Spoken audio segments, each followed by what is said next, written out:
now watching I Shot Him 6 Times YouTube horror movie channel. I shot him 6 times!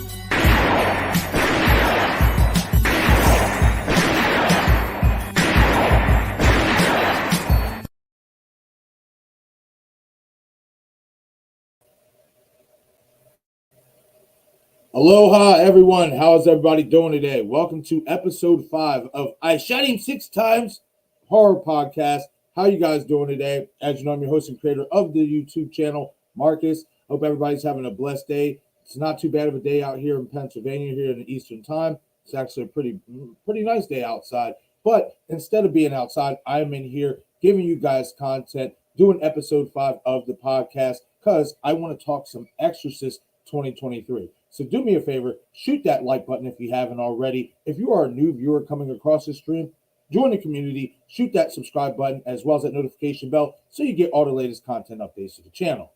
Now, I know everyone, this isn't a Scream live stream. I know a lot of my subscribers, are Scream fans, what have you, but I will notify a lot of you that I am going to be doing other horror content here on the channel, coming up here as well. So slowly going to start moving away from the Scream talk. Don't get me wrong, still going to do Scream content, but I do want to get other horror movie content out there as well. So, that's why it's called I Shot Him 6 Times YouTube horror movie channel. I just happen to do a lot of Scream content because we had Scream 6 coming up, and definitely had to be on my P's and Q's with that. But I will not be lying to you guys if I'm saying I'm not happy to be moving on to other horror topics. I actually really am excited to talk about Exorcist, Malum. I cannot wait to watch that. Saw 10 is coming out. Obviously, as we know, there's so many horror movies that are coming out that I'm actually interested in seeing and talking about and pushing out content here for on the channel. So, again, guys, I know I usually do Scream content. I've been doing a lot of Scream content here lately, but I am going to start slowly but surely, incorporating other things, to mix in with the Scream content. So definitely is gonna, it's gonna be a fun live stream. It's gonna be a fun episode of the podcast for sure. As well as everyone, if you haven't done so already, again, please shoot that like button. It definitely helps out with the YouTube algorithm and with the channel. And also if you would like to make a donation to the channel, feel free to do so. I have the links in the background of my YouTube channel. I'll actually throw them in here in the comment section as well because I actually have more donation links that I created in case anybody wants to send a donation into the channel. It definitely helps the channel out a lot, but it is obviously your choice to do so or what have you. But I got a couple more donation links that I'm going to actually post here in the comment section and all that stuff. So yeah, if you guys feel free to want to make a donation to the channel, it definitely helps out a lot and is greatly appreciated. But real quick, before we get into the crux of the conversation here and talk about my early predictions for Exorcist 2023, I want to check here in the chat and see who's all here. Give you guys some love, see what you guys are talking about. Scott Walker, what's going on? Saying, how's it going? I shot him 6 times. 3 a.m. here in Australia, Melbourne time. Holy shit. Wow. You're basically pulling a double, Scott, because you were in my live stream last night. I greatly appreciate the support, man. But you got to get some rest, buddy. Bluck in the chat. What's going on? Ghostface, I stabbed him 62 times and he still walked away. He is the boogeyman. I mean, after Samantha stabbed both Richie and his dad the way she did, you would have thought that maybe after the 10th stab they would have been dead, but they both made it, past a certain amount of stabs. And up until, she basically did the final cut, they were still alive. That's what I find fascinating about, Richie and his dad is, Samantha stabbed the shit out of him. We've seen in the franchise, everybody, get stabbed maybe once, twice, or whatever and die. But those motherfuckers, they can get stabbed however many times and still somehow be alive before you do the final cut.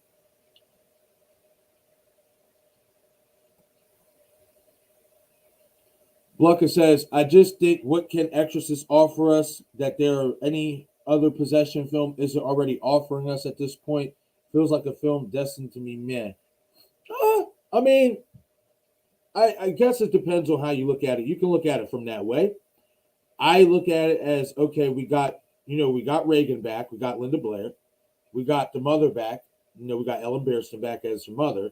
Then we got these new crop of characters or what have you.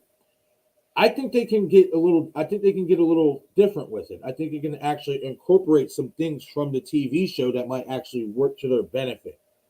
And I'm actually going to get into that here as we, delve deeper into the podcast and stuff. But I think they can do some things that, even if it doesn't differentiate themselves from any other possession movie, you got to think all these possession movies take inspiration from The Exorcist itself.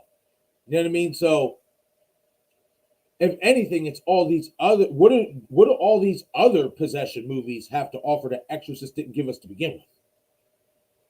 That's what I think is the real question. So, I'm optimistic about Exorcist. I think the fact that they got Linda back, I think that's a big deal. I think I would have been less keen on seeing it without her in it, but the fact that they have her back, I really want to go see what they're going to do with it. I think there's a lot of potential to maybe follow in the footsteps of the TV show and turn some of these main, even the returning characters, if you will, or turn, more of the main characters instead of it just being one person. We'll see, but I definitely have some ideas, especially when it comes to the new cast of characters and Reagan and Chris's characters in itself. I'm going to be really interested to see what they do with Chris's character. And I have an interesting take that I would like them to kind of follow suit on. We'll see. Get to some more of you guys' comments. Yeah, that's right. Black Boys in the Hood. Huge, yeah. Hell yeah. Love Boys in the Hood. It's classic. Man, what's going on? Hello. How are you doing today? I hope you're having a blessed afternoon and a blessed day in general.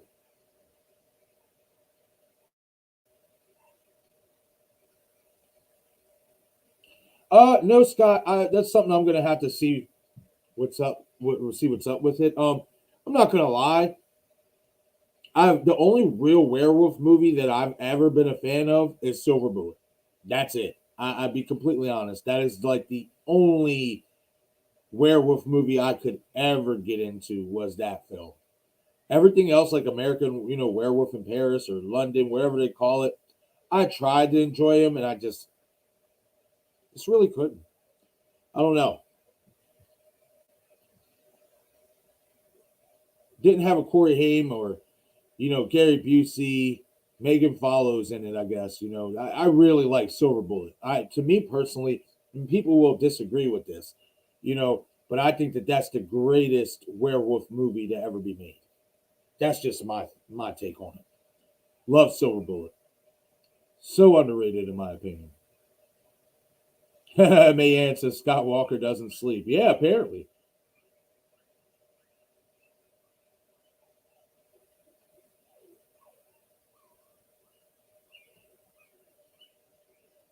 We had all those characters back on the Exorcist TV show as well as a macro master plan, not micro possessions. Yeah, I know.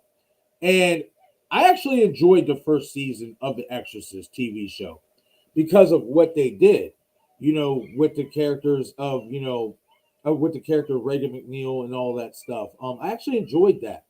I didn't hate on that at all. I do wish it was more like natural instead of it being kind of like I kind of do feel like it was a little robotic to a degree how they presented, that whole basically cult of demons trying to catch up with Reagan or whatever and bring her back in or whatever and stuff like that.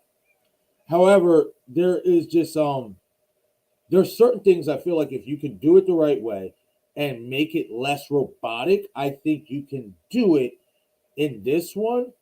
However, I honestly don't think we're going to need it.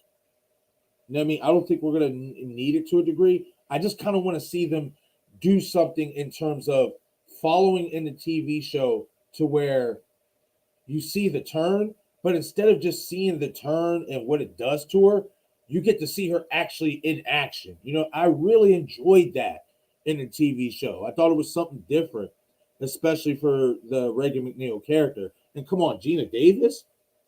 Gina Davis is the boss. Can you not like Gina Davis? Like, Gina Davis is a shit. Thelma and Louise, Long Kiss Goodnight. Yeah, but you didn't think I knew about that one. Yeah, with Samuel L. Long Kiss Goodnight is an underrated classic.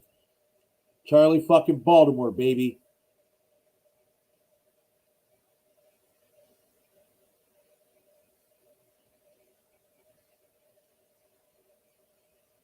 No, and it's right to think about that. You know, Blucka, because if there is one thing that does hurt this new Exorcist movie, it's the fact that we have gotten so many possession movies over the last 20 odd years. You know, I think for a while that's what's dominated horror for the last decade or so is possession movies. You have Insidious, you know, demon movies, all that type of stuff. You have the Exorcism of Emily Rose. Hell, you even got another Exorcist movie coming out. Basically, the priest, what the Pope's Exorcist with Russell Crowe. Like, so if there is one thing, like legitimate thing that really like is clear cut that hurts the Exorcist 2023, is that we have so many other possession movies. You know, but for me, that's why I don't really watch those other possession movies. Because for me, the greatest possession movie of all time is The Exorcist. I just feel like all the other ones are just copying what that did. Excuse me. So I just, you know, that's why I'm like, okay, this is The Exorcist. I want to see what they're going to do. You know, because this, to me, I'm going to be honest with y'all, I still keep the lights on when I watch this movie, especially in the part when, you know, you see the demon, you know, flashing and all that shit. I don't fuck around. I keep the lights on. Like, that shit still creeps me out to this day, the original Exorcist. Like, so that's why I'm like, okay, it's Exorcist. I gotta see this. We're getting Reagan back. We're getting her mother back. I gotta see what they are going to do and how they are going to do it. You know, all these other possession movies, there's a couple of them I don't mind, but to me, there's only one true possession movie that stands out that will put my ass in the seat and get me to buy a ticket, and that's The Exorcist. Now, I will say this: I didn't like the newer iterations of it, like the beginning with Kellen Skarsgård. You know the older Skarsgård brother or the father. I think he's the dad. I didn't like that one. I thought it was terrible. It was boring. I didn't like the one that came after that too. I forget what that one's titled. Dominion, I think. Yeah, Dominion. Yeah, Beginning and Dominion. Didn't like those ones. You know, but the original Exorcist and Exorcist 3, I really like those movies. Exorcist 2, I get what they tried to do in that one, but it didn't work. You know, it was a snooze fest.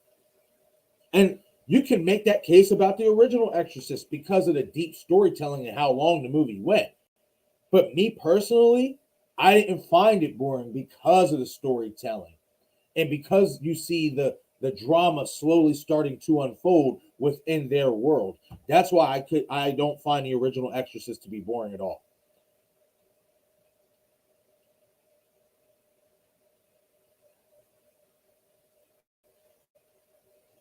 Scott Walker says, do you think they should make more kid-friendly Bigfoot movies or horror movies about Bigfoot? With your honest opinion, I think they should make more movies like Harry and the Hendersons. I've never seen Harry and the Hendersons. I'm not a big creature guy. Never really been.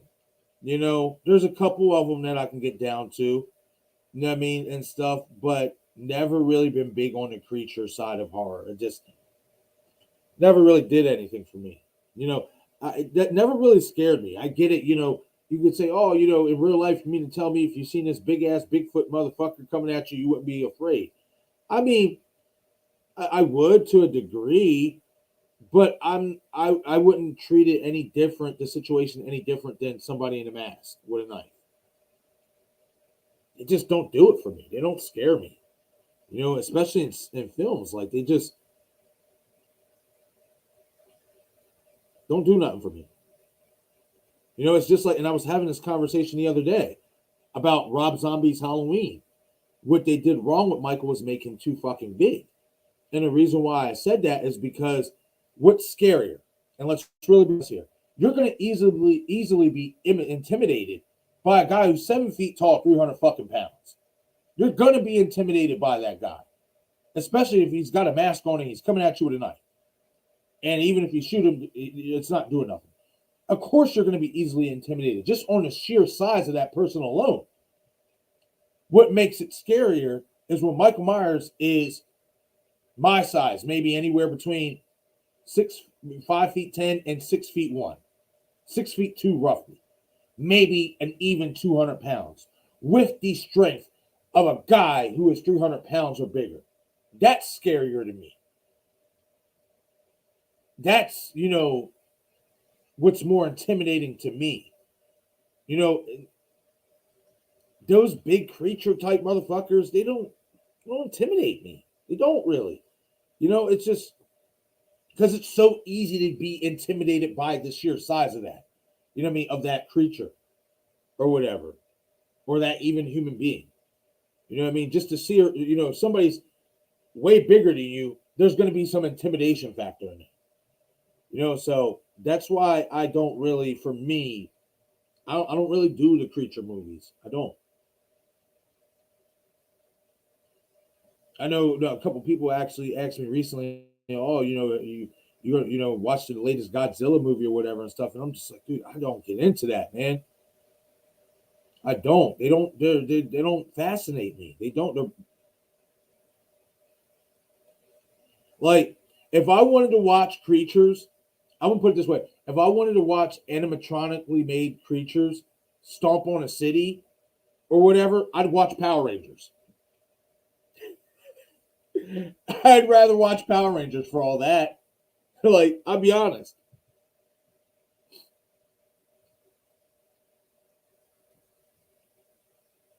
Now, I can get behind this real quick, and then we're going to really get into the conversation of Exorcist 2023. Scott Walker says, I would love to see a horror movie about the headless horseman, about the headless horseman and the horse be ghostly. Think you could use a black horse or a gray horse. I would like them to redo Sleepy Hollow. I thought Sleepy Hollow was actually pretty good. It don't get enough love.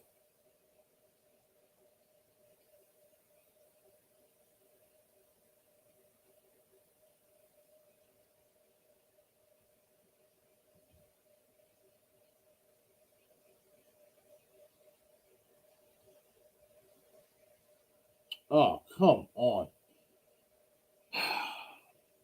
Scott says, I've heard and read something that they're doing a horror movie of Peter Pan and Horror at Neverland.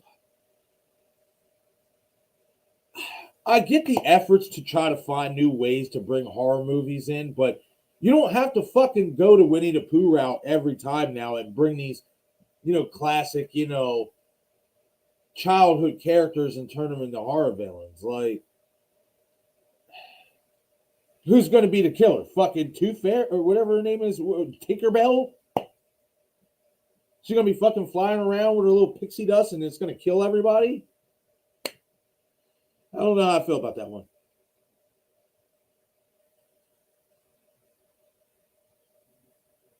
Yeah, I think both seasons of the Exorcist TV show is on Netflix as well. Yeah, the second season, it wasn't that great. It just focused more on, you know, the priests basically kind of becoming exorcist hunters, if you want to say. I didn't mind that aspect of it, I just didn't like how every episode it was a new person, a new story. I didn't like that. I wanted to be focused on one main story throughout the entire season, like season one did. You know, I didn't mind the concept of these guys, being priests who go around the globe and try to stop as many exorcisms as they can. I just rather would have seen them focus on that over the course of seasons, like one story here, the next story in the next season, and then so on and so forth. I didn't like how every episode it was a new exorcism in a new state or whatever and stuff. I didn't like that one. I didn't like how they did that. They could have definitely made it a lot better. They went away from the formula that made the first season successful, in my opinion, which you had one story. And then not even just that, they didn't even finish the story from the first season. Because if you watch the first season, then you know at the end that some of those people who were a part of that, cult or whatever, if you want to call it that, they're still alive. So definitely some unanswered questions, much like the Stream TV series, with season two. Definitely season one of Exorcist, they didn't pick up on that afterwards, and they should have.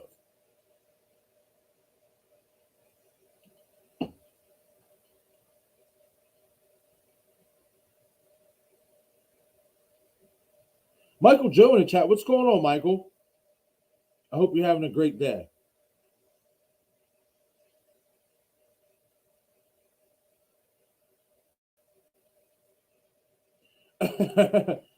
Blucker says, I like the Exorcist with the cult in the woods. LOL. It reminds me of a cult of Craven minus the killing, as far as I know. LOL, right?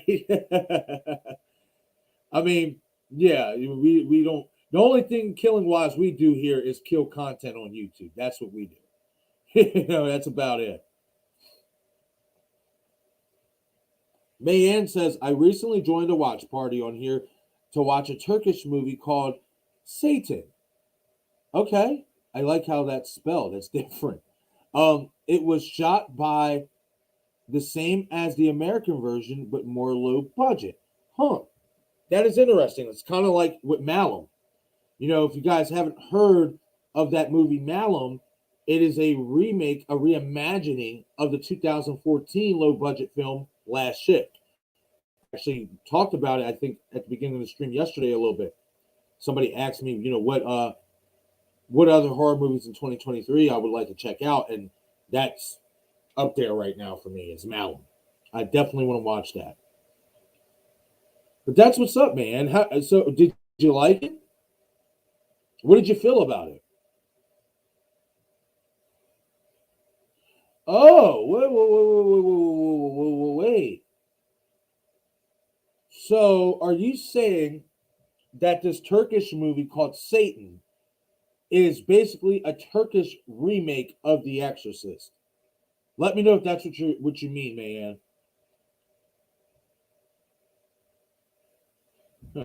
That's it.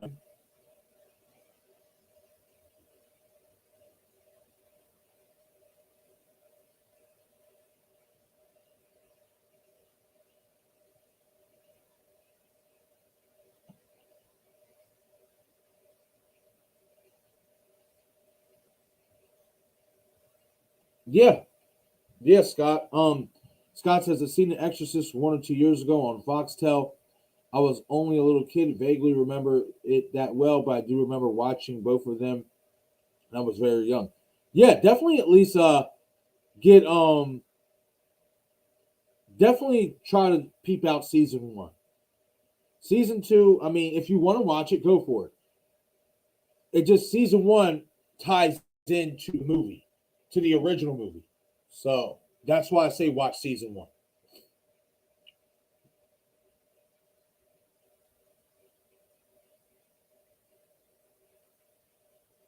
I could agree with that. Yeah. Like it says, Exorcist season two tried to steal the supernatural formula of monster hunting every episode. Yeah. Yeah, I agree. I didn't like that part of it. I just wish they would have stuck with one story.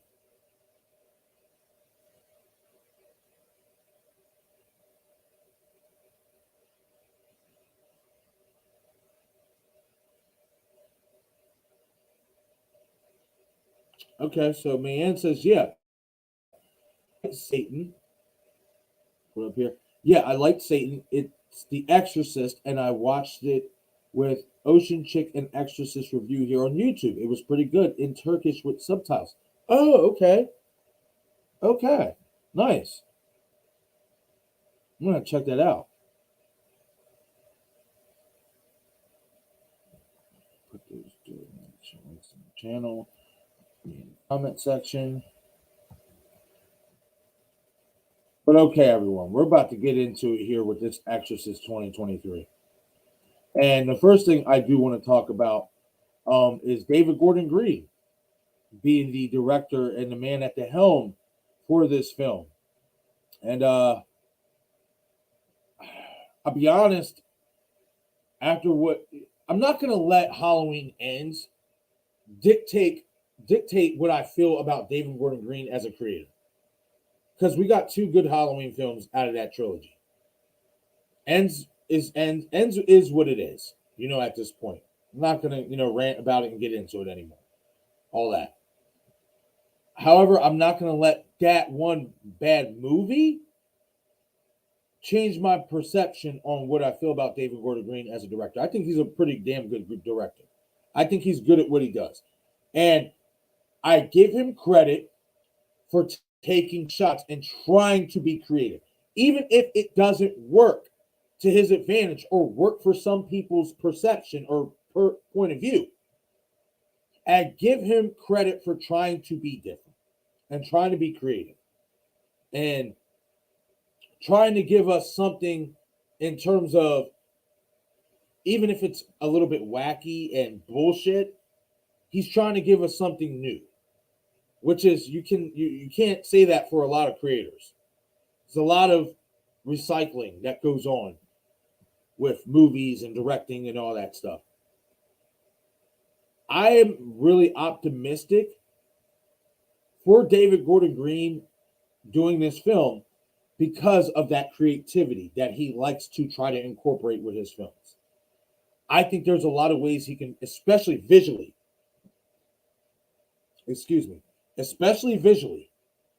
I think he can definitely be really, really creative in Exorcist 2023. Now, whether that helps the story or not remains to be seen. But from a visual standpoint and an ambiance standpoint, I think David Gordon Green is the right director for this film. If it wasn't going to be David Gordon Green, I would say James Wan,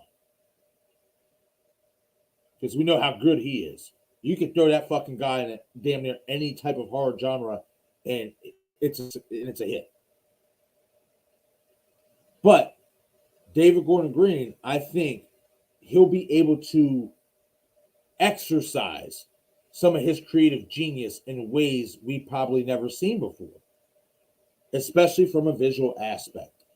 And that's what I'm really looking forward to in this film in terms of David Gordon Green directing it. I really want the visuals and I want the score, the sound, the ambiance. I not only want it to feel like an Exorcist, the original Exorcist, but I also want it to be modern. I want it to be modern. I want it to have a little bit more boom, a little bit more bass in that score. You know what I mean? Like a little bit more authority. You know what I mean? A little bit more authority. And I think he can do it. I definitely do think that. See, I'll say this for David Gordon Green. Well, Halloween, one could argue this, but you really can't get creative. You really can't. There's a set template based on this main character, this main villain, Michael Myers.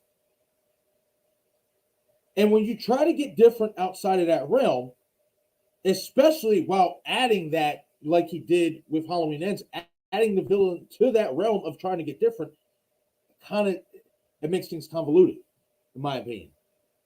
But with a supernatural movie, with a movie that's being outer body, if you will, and kind of forcing you to be creative, I think Exorcist this trilogy that he's doing will be more in his wheelhouse in terms of creativity wise and trying to go outside the box than the Halloween trilogy. When I first heard the announcement that he was doing it, I was like, ugh. But then the more I really buckled down and thought about it, and I said, you know what? Because he does try to do things differently, from a creative standpoint, this might actually be not so bad of a trilogy because of that fact. You know, again, with Halloween, you can try to get creative and try different things, but much like you've seen with Season of the Witch, even though that movie did grow on people over time, Michael Myers is the bread and butter of that franchise. You know, so it's kind of hard to kind of get a creative around that.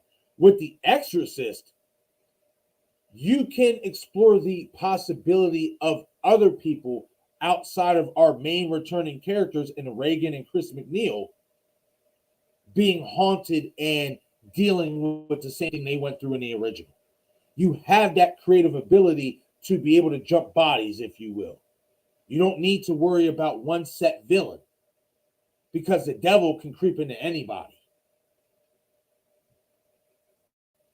I think for David Gordon Green as a creator, I think I'm getting more and more optimistic about his chances to turn this into an actually really good trilogy. But he has to set the tone with the first one.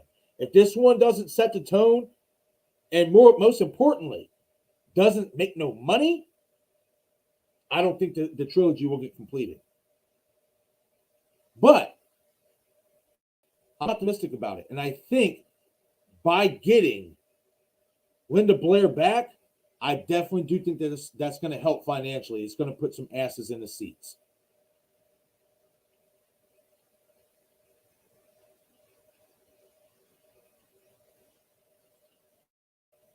Let's see what you say here about what I feel about David Gordon Green. You guys' thoughts on him directing this new Exorcist film.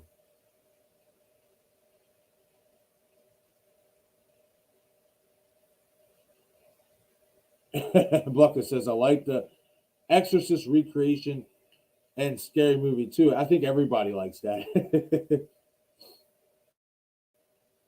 That was a good recreation. Scott Walker says, no, I mean, I saw The Exorcist 1 or 2. Oh, okay, got you. For the first time years ago, not 2 years ago, I watched on Foxtel with my mom and my sister. My bad, it was scary. Oh, no, you're good, buddy. Yeah, I'm going to be 34 in June. And that movie still creeps me the fuck out. Again, I do not keep the lights off when I watch that film. Don't do it. Nope, will not do it. It is a fucking scary film. Why it is so scary is because, you know, you hear this shit, that there's actual shit like that happens in real life. And that's what makes it even more scary. You know what I mean? So just knowing that shit, you know, this could really actually happen, you know, just like with all these other horror movies.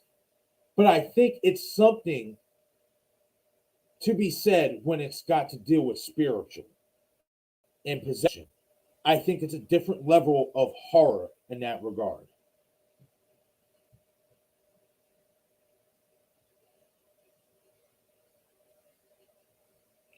I know, right, Blucker? James Woods. When the father blesses the house, I was not expecting him to unleash the beast in the bathroom. I know, man. That's a great moment though in that movie. It's hilarious. Especially when he releases and he's just like, ah. Sounded like my boy was fucking waiting years to let that shit out. Michael Joe says, I don't think that David Gordon Green is going to do a great job with The Exorcist. Okay. I mean, everybody's going to have their opinion on it. I personally am optimistic for the guy. I hope he does do well. I hope he does do well with it. I hope he does well to where you do end up liking it, Michael Joe, because I would like to see more movies. You know what I mean? More movies, more content. You know? So I hope he's successful. I can understand why you would feel the way you do about that. I do. I get it, especially because, your next comment. Michael Joe says, I hate Halloween ends. I understand. And I understand why you may not think David Gordon Green is going to do a great job, with The Exorcist. Maybe that's the reasoning why you believe so. I don't know 100%. But I will say this. If that is your sole reason for not trusting David Gordon Green with the Exorcist franchise, in my opinion, he gave us 2 out of 3 good Halloween films. That's a 66.7 percentile, positive percentile. That's above average. Just saying. So, I mean, whether that will translate to the new Exorcist movie, it remains to be seen. Again, these are 2 different style of horror films. But I definitely, in my opinion, I think he has the opportunity, at the least, I'll say it this way, he has a great opportunity to unlock his creative genius in this film. And if there's one thing that I think we can agree on, especially in terms of raunchy dialogue, the original Exorcist with the raunchy dialogue that they had, your mother sucks cocks in hell and stuff like that, that's right up David Gordon Green's alley. Eastbound and Down, all those type of stuff. Like, he's known for having those type of raunchy, dark humor dialogue in his films or in his TV shows. So, to me, especially in terms of dialogue, this franchise is right up David Gordon Green's alley.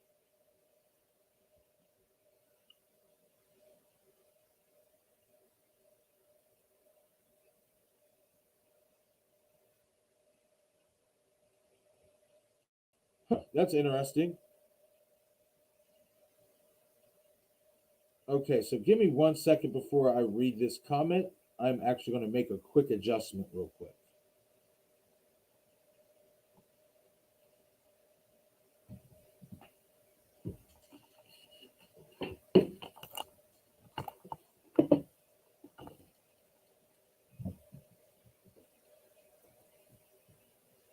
Okay, that is a lot better because now I can prop back in the chair. I ain't gonna lie, my back was hurting a little bit having to lean forward like that.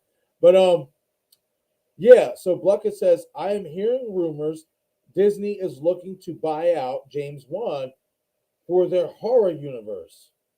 What fucking horror universe? What, the Haunted Mansion type shit? If that's what they call a horror universe, okay. They could actually buy out the horror scene to give him access to whatever he wants. I don't know.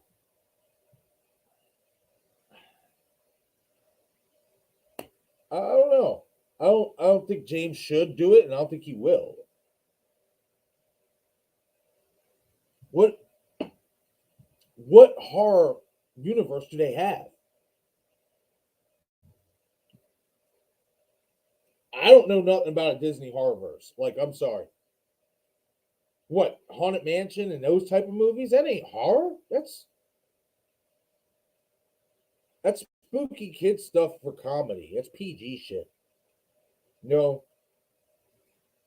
But we'll see. We'll see how it plays out. I don't know.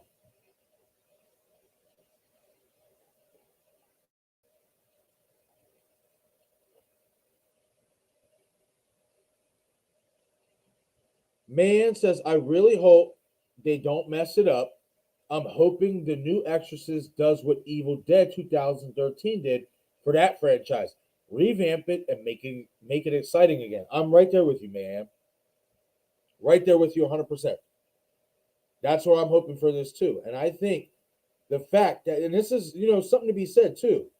If it is a success, at least we are going to get the same creators making these films. It's not going to be bouncing around. You know what I mean? And stuff. David Gordon Green is apparently signed on for 3 projects. I'm right there with you. I hope he does make this exciting, advance the franchise. I I think that that's a perfect comparison, which you put there in that comment, is Evil Dead 2013. You know what I mean? Like, you saw what that did for that franchise, and now we're getting Evil Dead Rise. Even though it's 10 years later, it's still the point. People still talk about Evil Dead 2013. Hell, some people say that's the best one in the franchise, even better than the original. So I'm right there with you. I hope, and I'm optimistic, David Gordon Green and company is going to do a better job than what a lot of people are kind of, thinking it's going to turn out. And I get why people don't have a lot of faith in David Gordon Green. I get it. I understand you have your opinions and you have your reasonings. But I'm not going to let one bad Halloween movie that he did sway, what I feel about him as a director and a creator. I think he's a good filmmaker. Do I think he's maybe even better at TV shows? Yes, especially if he is in his own creative control and he doesn't have to really worry about the studios dabbling into the type of style he uses. Yeah, I do think he's better suited for TV format because I think you can get a little bit away with more on television, especially on platforms like HBO Max and all that, or just, Showtime or whatever, more adult oriented channels. So I think he's going to do an okay job. I hope he does better than okay. I hope he knocks it out the park. And I hope he puts his critics to bed, at least, for the time being.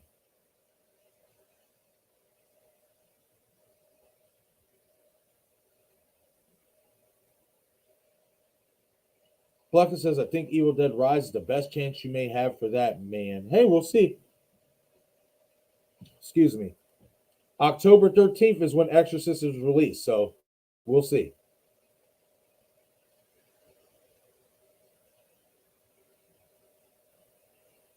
Michael Joe says The Exorcist 2023 is not going to be scary. It's going to feel like a comedy. Again, we'll see. We don't know that until we see it. You say that now and then fuck around and turn around and be actually a lot scarier than you thought with the comedy elements. We'll see.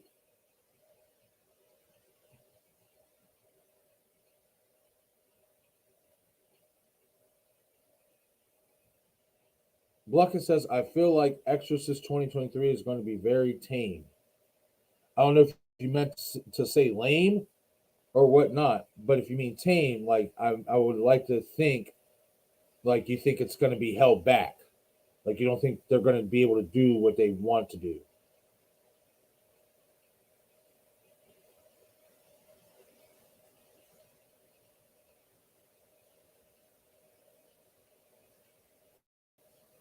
Again, I mean, I get it, you know what I mean, but I'm not going into it, thinking negatively. I'm not. I don't want to do that. I'm trying not to do that with any horror movie anymore. Like even if a movie doesn't look great or doesn't sound great based on who the director is, I'm going to give it a shot. You know what I mean? Like I'm going to try to give it a shot,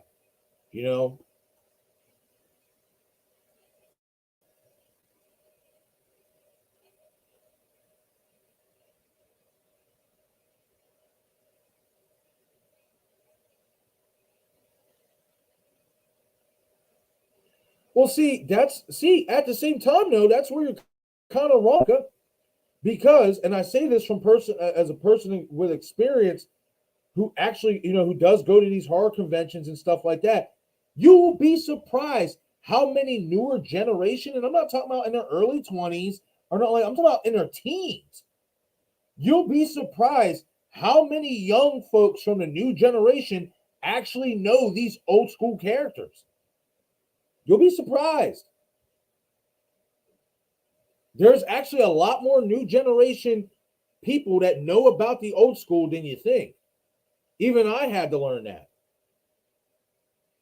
Shit, I can't count how many teenagers and kids who probably were born in the mid 2000s that were at these horror conventions want to see Matthew Lillard, not for Scooby-Doo, but because of Scream, or wanting to see Dick Warlock. What he did Halloween 2, and that's 1981. So I mean, I get it. Some people, some of the new generation isn't going to know who that is, but that's what we have the old ones to watch for, And then there's some that already have watched the old ones and do know who she is. And because she's making her comeback, they're going to be like, okay, cool. I liked her in the original one. Let's see how it is now that it's so many years later. Because Bucket says the only people that care Linda Blair is back are the people who are going to see the movie anyways. The newer generation don't know who the hell that is. Again, I disagree with that. There's a lot more new generation kids, younger folks, who know about the old school and these actors a lot better than you think.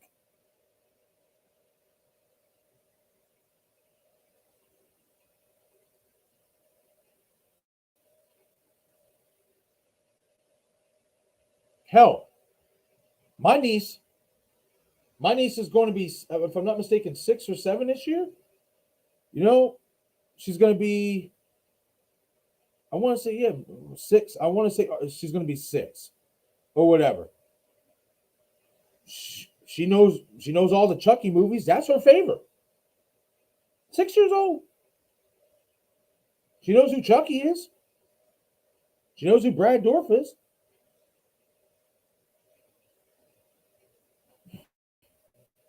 And I'm talking about outside of Chucky too. Knows his voice and everything. So again, the newer generation, believe it or not, they know a lot more about these old school folks than we believe. Very, very, very true. Very, very true. Linda Blair is legendary. Yes, she is. I'm glad that she's back. I'm interested to see what they're going to do with her character.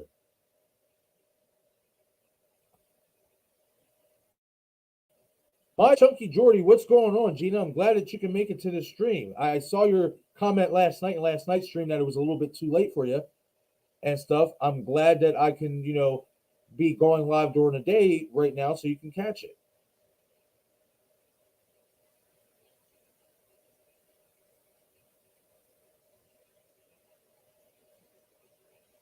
Hey, I know that's right, Blucka. Blucka says I gotta head out to get a fresh cut. Maybe you'll still be live when I get back. If not, have fun. No doubt, buddy. I'll be on till 4 o'clock. I'm going to be talking about this for a couple more hours.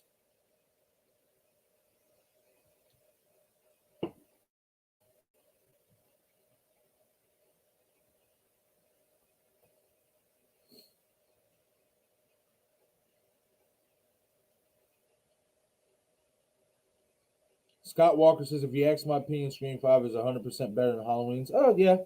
I'll say that. Yeah, I can go with that, even though Scream 5 isn't the greatest neither. Mayanne says, I'm keeping positive that this new movie will be great because that's what I want. Absolutely. See, that's what I'm talking about. You know what I mean? That's where I'm at with it. I'm right there with you, man. I want this movie to be great or at least good. You know what I mean? I want to be positive about it because I want it to turn out to be okay. I get it. You could set yourself up for disappointment with that. But there's been plenty of movies that disappoint us. It is what it is. You're either going to like the movie, I'll put it this way, you're either going to love the movie, you're going to like the movie, you're going to not like it, or you're going to hate it. You know what I mean? Me personally, I'm going into this, I want to be positive about it because I feel like sometimes when you go too negatively into anything, doesn't matter if you're talking about a movie or any situation, when you go into a situation too negatively, it's going to be negative. But I'm also a firm believer that if you go into it thinking positively, it'll turn out positive. Even if it doesn't turn out 100% positive the way you want, a good 80% will be positive. And hey, I'm sure any of us will take 80% positivity rating at this point.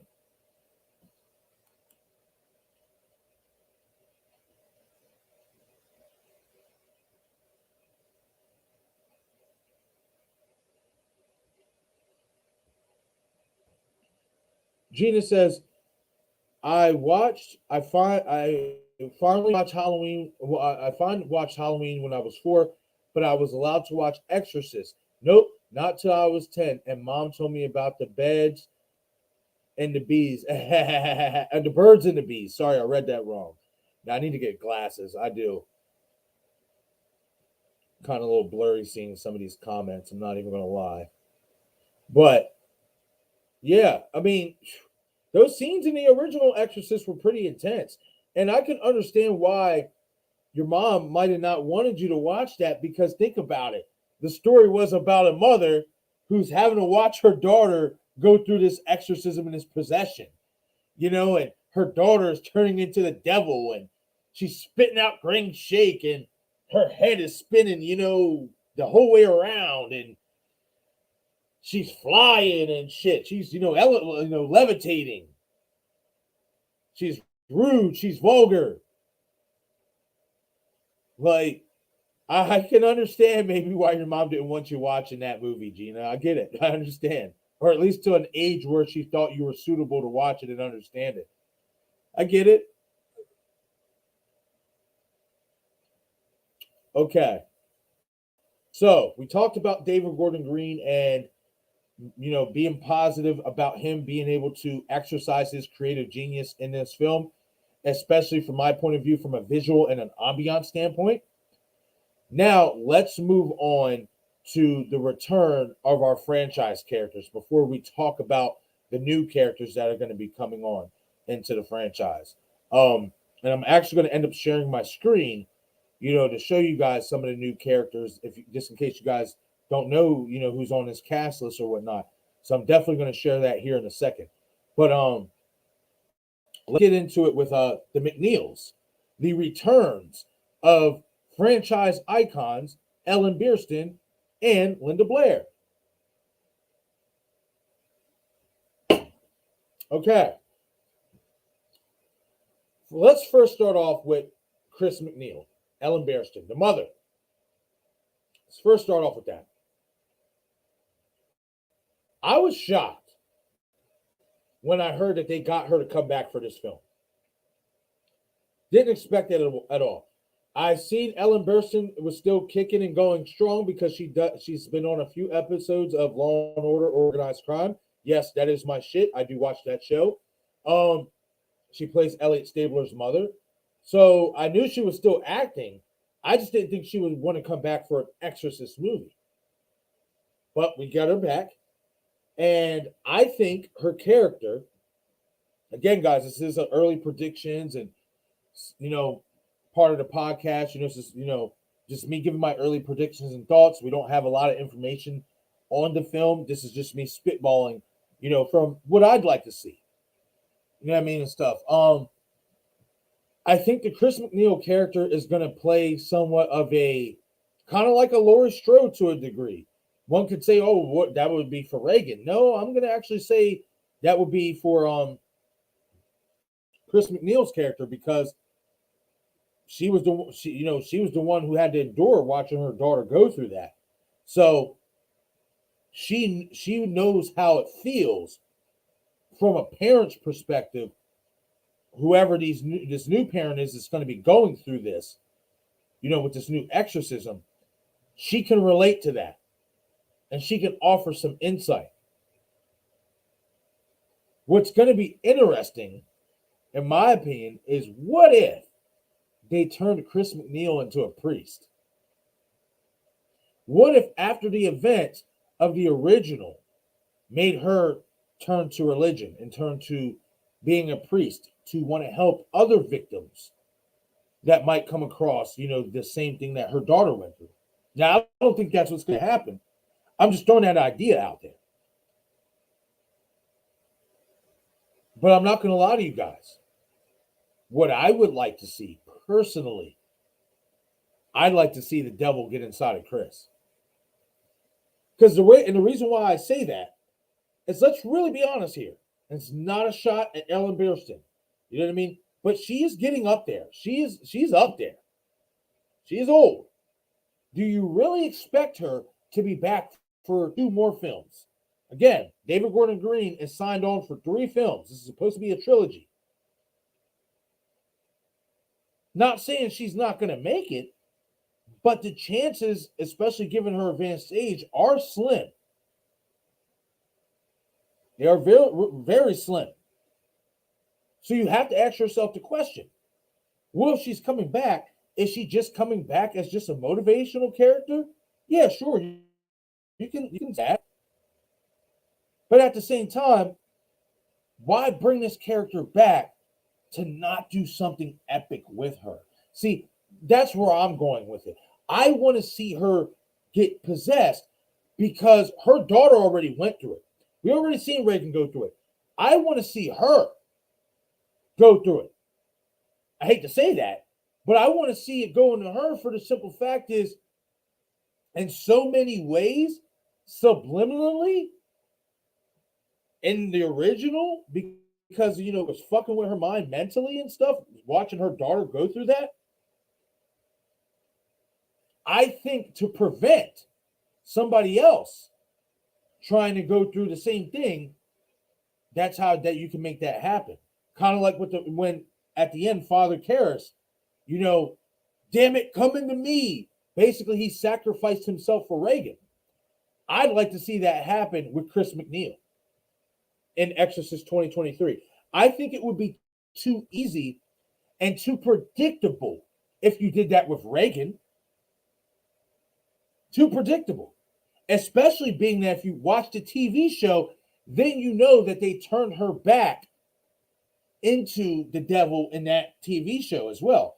So we've already seen basically 2 films, or a TV show and a film, where Rick Neal has the entity inside her. So it wouldn't be seeing something we haven't seen before. If you do that to Chris McNeil, it'd be getting different and it'd be showing us something that we haven't seen before. And in my opinion, I think it would be really good for that character's arc. I really do. You went through hell trying to fight this thing off in the original Exorcist. You finally were able to do so thanks to the help of Father Karras and these other priests. You move away, far, far away. But now you come back because you hear that somebody else is going through the same thing. I will say this.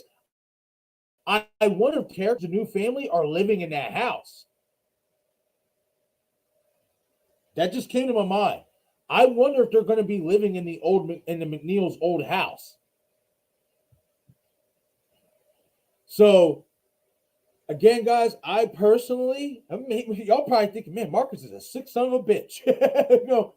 I personally want to see Chris McNeil get turned in The Exorcist 2023. I think it'd be getting different. I think it'd be fun. And I think it'd be a great story arc and a fun way for Ellen Bearson's character to go out. Because I don't expect her to be in the next 2 films. I don't just want to see her get killed off. I don't want to just see her be brought back for basically nothing.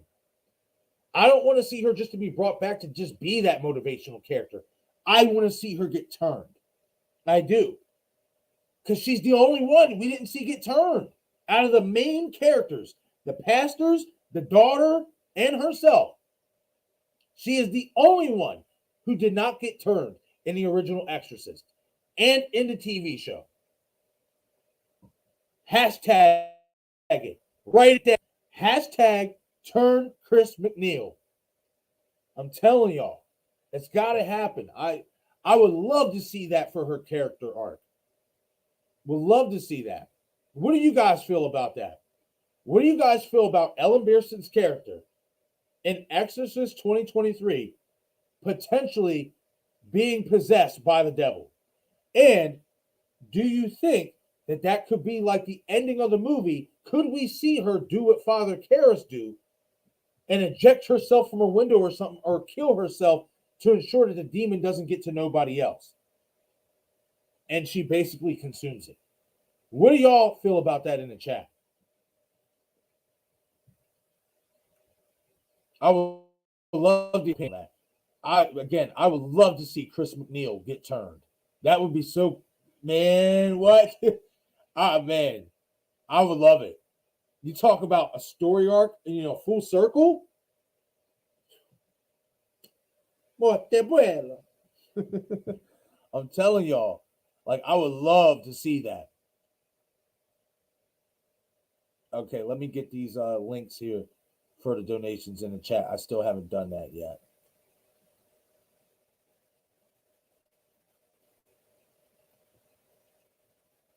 But yeah, definitely, guys, let me know what you guys think about Chris McNeil being possessed by the devil in Exorcist 2023.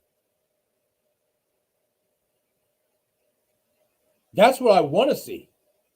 What I think is going to happen is she is going to be more of a motivational character. I don't think she's going to do much. I just think she's going to be there to try to offer some advice to whoever the new parents or parent is. But me personally, I would love to see them pull that trigger. I really would. It would be so fun.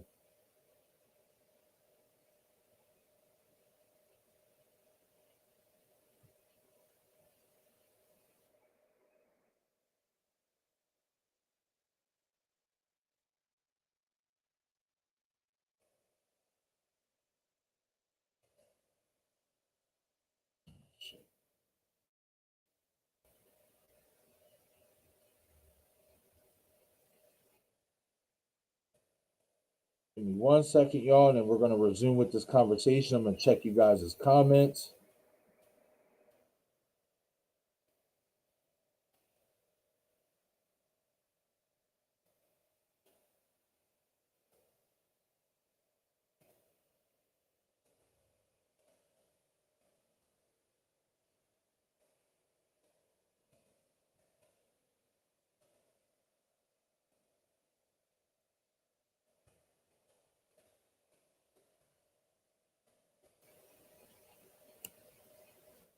All right, there we go.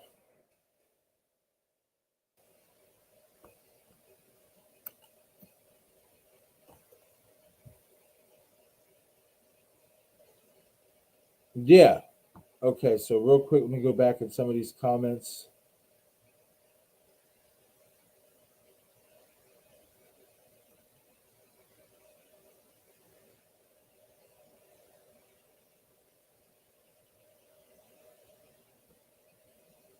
I'm right there with you, Gina. I thought that the original Exorcist shouldn't have been touched after the first film. You know what I mean? Like, when I went back and rewatched, 2, 3, and then beginning and Dominion, I'm like, man, they didn't need to make another Exorcist film after the first one. They didn't need to. But we know how this goes. You got to remember, The Exorcist is still, to this day, the highest grossing horror movie ever made. So when the peso comes in, studios are going to want more iterations. They don't care how stupid the other iterations come. They don't care if it lives up to the original. All they care about is that they can still turn a profit off of it. So that's where we're at. And given the landscape of horror right now, especially with these classic movies like Halloween, like Scream, they found a way to bring these legacy characters back and surround them around the new characters and try to make it make sense to make a buck. Excuse me. And that's what it is. You know what I mean? They found a way to make these horror classics in modern time and make it acceptable so that they can make some money.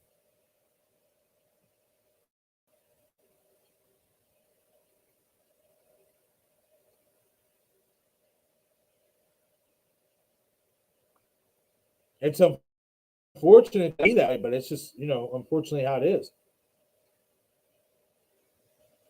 Yeah, 2 was terrible. I seen the end here of your comment, Gina. 2 was terrible. It was so boring. It was horrible. What is it called? The Extras 2, The Heretic or whatever.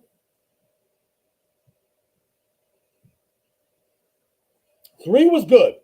I liked 3. And the reason why is because we followed Father Karras.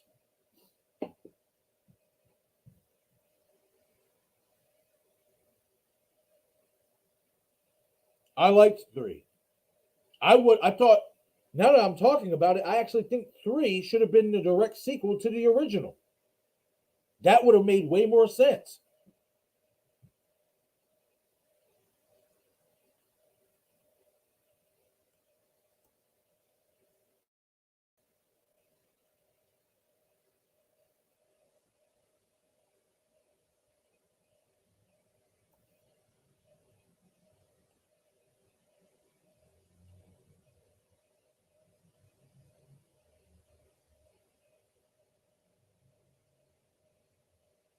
Okay, so real quick, I'll answer this question here for Scott. When I said yesterday about Charlie Walker being Stu copycat killer, and your facial expression made me laugh, and the way he killed Olivia and gutted just Stu. Yeah, absolutely, man. Absolutely. Okay, so now let's move on to Reagan McNeil. The return of the Queen, Linda Blair. I wanted to video about this like as soon as it dropped. I just didn't have enough time to do it. When I saw the article and all that stuff, that's why I decided, you know what, let's just do an entire live stream talking about Exorcist 2023, what we know so far, early predictions, all that stuff, blend it all together. You know? But when I saw that news that Linda Blair signed on for this new Exorcist, I was like, hallelujah, hallelujah, hallelujah. I'm not even going to lie. I'll be completely honest. I said it to myself. I will give Exorcist 2023 a chance without her, but I won't expect much if she's not in it. I'm not raising my bar low. I'm not raising it high. I'm just going to go into it expecting it to be whatever it's going to be. But now that we got the Queen, Reagan McNeil coming back, Linda Blair as Reagan McNeil, my bar is a little bit high. I'm not even going to lie. Because it's her. She's the queen. She's the reason we love this movie. Not a knock on Ellen Burstyn. But when you talk about Exorcist, you talk Linda Blair. That's the truth. So, what type of role will Reagan play in this movie? It's going to be interesting. Ooh. If anything like the TV show, then I would expect Reagan to kind of maybe have a family. Maybe, just maybe. And maybe, what about her being a priest as well? I mean, you saw the way that, she looked at the priest's collar at the end and she gave him a hug. What if that inspired her to become a priest herself and stop exorcisms?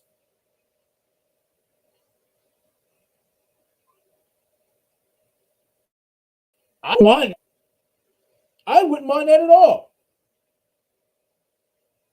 I think that would be an interesting direction to go for her character's story arc. I really do.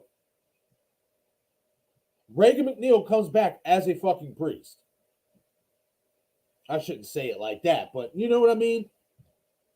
But as a priest, or an ordained minister, whatever you want to call it, a pastor. What if she's the one who gets to call about this exorcism? Like, like I said it with her mom, I think it would be too easy to bring Reagan back and make her possessed again. Even if that is her taking that possession out of whoever the little girl is this time around, even if that means her sacrificing herself, we've already seen her possessed. I don't want to really see that again. We have a whole movie about that. I want to see Reagan be reintroduced as somebody who's actually took inspiration from Father Karras, and I forget the other pastor's name. But I'd like to see her come back and take inspiration from those guys who saved her life and she became the same. She basically followed in their footsteps by becoming a pastor and wanting to stop the devil from possessing another poor young lady like she was. And how I think you can do it both on both, with both her mother and I thought about it. I really hope and think they should, whoever this new family is, they have to be living in the McNeil house. That's just my opinion. It would all come full circle if this new family is living in the McNeil house and things start happening again. And this is exactly why Reagan and her mom are back. Nothing too complicated. Nothing that's like, oh, well, that was stupid how they brought him back. Even keel, in my opinion. You have this family be living in the McNeil house. The exorcist, the devil possesses their kid or whoever. The word gets around. Maybe it's, on news this time around. We're in modern era. So I don't know how that will play out. But some way, somehow, they find out about the exorcism or the possession taking place in their old house, and they go there to revisit the scene of the crime, if you will, and take a trip down memory lane. But I would really love to see Reagan come back as a pastor, having gained inspiration from Father Karras and the other pastors who saved their life. I think that would be a different and cool story arc that nobody would expect out of that character. What do you guys feel about that? What do you guys feel about Neil coming back as a pastor and the one who's going to perform the exorcism? Let's even go in that direction. She is not only the pastor, but she's the one who's going to perform the exorcism. Hit the comment section. Let me know what you guys feel about that. Cool. I ain't going to lie. I'm flowing right now, guys. I'm feeling it. I like it. I like it a lot.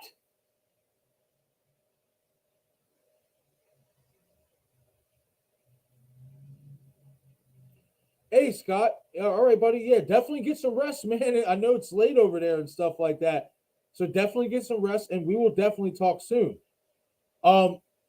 Stay tuned because tomorrow and Wednesday, remember, Scott, I got the omnibuses, the Scream franchise omnibuses live streams coming. I'm making those today. It will be uploaded today, but obviously we're going to be going live Wednesday and tomorrow and Wednesday. So just keep an eye out for that notification and that thumbnail.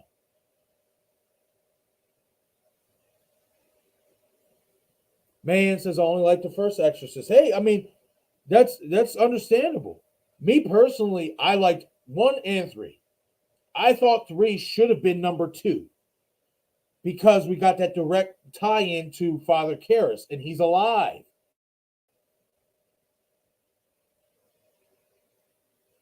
I thought 3 was actually pretty good. Why I like 3 so much is because not only did it step out of its own element in terms of showing multiple people, be possessed and hallucinations and stuff, but why I like 3 so much is because it went back to the roots of what made Exorcist so great, in my opinion. The ambiance, the mode, the feeling. So for me, I definitely like part 3 as well. But I understand, man. A lot of people only like the original Exorcist, and rightfully so. I get it.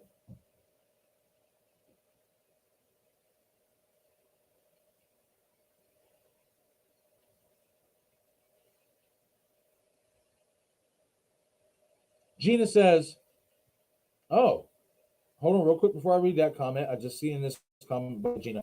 Gina says, I haven't seen Exorcist 3. I was put off because of the heretic. Well, Gina, I will say this. I mean, check it out. I actually think part 3 is pretty good. And if you would like to, Gina, because I do want to start getting some more watch party live streams on here as well, even if it's just like once a month. Maybe do like a voting poll, what movie you guys want to watch this month, or maybe we can get one every other week. So if you would like to do a live stream watching that, you know what I mean, and stuff, and you be a part of that, let me know. I think Exorcist 3 is pretty damn good. To get back to this comment by Gina, I will have to see some reviews before I decide if I want to watch it, as I don't stream. Understandably so. Oh, yeah, we're going to have to set this up for a live stream. We're going to have to set this up for a live watch party. Man says, I don't even remember the third one, to be honest. Hey, understandably so. I mean, the third one didn't get much fanfare, especially in terms of money and all that stuff. I feel like the franchise was kind of dead in the water at that point because of part 2 leaving such a sour taste in the mouths of fans and critics and stuff. So I don't blame you for not remembering the third one. I don't. However, I definitely do say give it a watch. I think I might just actually do that here on the channel and put it together. Or whatever. We'll do a live watch party of Exorcist 3. What I'll do is this. I'll create a poll and we'll get some votes in on it. And if everybody votes, yes, if we get more votes for yes, we'll do a live watch party on Exorcist 3. I believe The Exorcist 3 should have really been part 2 because of the direct tie-in to Father Karras. That's just my opinions and my thoughts.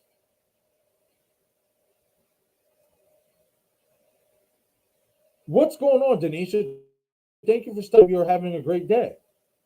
Just talking about some Exorcist 2023 here, some early predictions, and sharing some of my thoughts on what I want to see from these characters and returning characters anyway. And I'm actually about to get into the new characters that we have surrounding around our legacy characters. So it's definitely a fun time. We still got a whole hour and a half left of the stream too, so we still got a ways to go.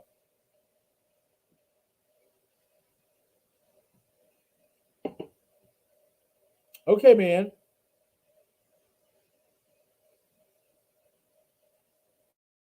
I'm down for a watch party for. Okay, cool. Hell yeah. I'm thinking we might just have to do that. Gina says, I have to buy it on DVD of Exorcist 3 as it hurts my eyes watching it on my phone. Hey, understandably so, Gina. I understand that. It can be annoying having to watch something on your phone.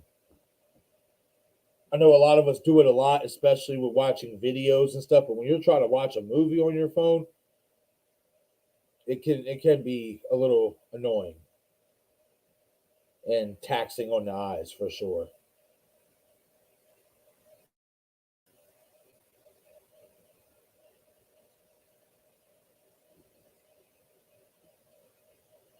Okay, so now next order of business on this episode of the podcast is I'm going to share my screen with you guys, and we're going to talk about the new characters in Exorcist 2023, the new characters surrounding our legacy characters. So give me 1 second here, and I'm going to get the screen shared and all that. Okay, so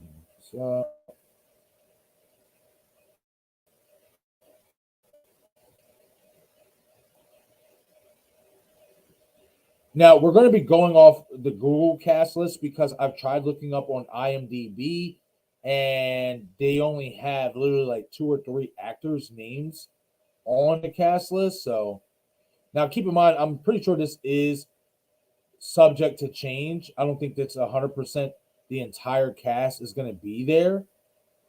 You know what I mean? But we'll see. We'll see what they have for us. I think I do actually have it now, the entire cast, because this is definitely more names and seems like it's more people than what I initially saw. The only thing they don't have is, Linda Blair's name on here, and that's only because it just literally got announced a few days ago that she's coming back. So I think this cast list was done before that announcement. So let me get this bad boy shared here. Jamie Hart, what's going on? How are you doing today? Thank you for stopping in. Okay, so present. Share screen.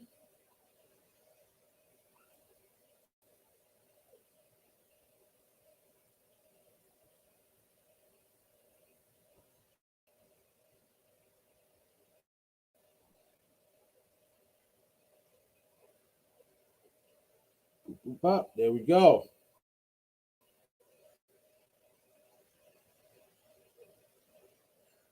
Come on. Okay, so is it not showing? Why is it not? Okay, there we go. There we go. There we go. There we go. There we go. There we go. Let me zoom this up though a little bit. This is a little.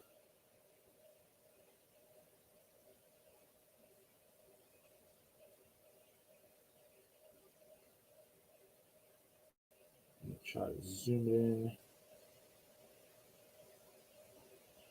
I might just put the stream on full screen and do it that way.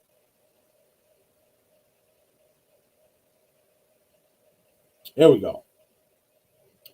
So I just put the screen on full screen, so hopefully you guys can read that cast list. Let me know if you can't, and I'll try to fix it to the best of my ability. This is basically coming from Google because so I can't really even zoom in or anything and stuff like that. But according to the cast list for Exorcist 2023, we have Leslie Odom Jr., Ellen Burstyn as Chris McNeil, and Dowd, Lydia Jewett. We don't have, majority of these characters, the new characters' name or new cast's name, we don't have any character names on them yet. Sure, we will get that information as time goes along. But the actors that are playing in this movie is Leslie Odom Jr., Ellen Burstyn, Ann Dowd, Lydia Jewett, Olivia Markham, Raphael Sabarge, Jennifer Netties, and Akbar Akapasalili. I hope I said that right. But yeah, so let's talk about Leslie Odom Jr. and Lydia Jewett. And the reason why I want to talk about these two actors that are being cast in this new Exorcist film is because I believe these are the characters who are going to be the family or whatever. You know what? I'll even do one better. I'm going to pull up a photo of Leslie Odom Jr. and Lydia Jewett. Get out of full screen real quick.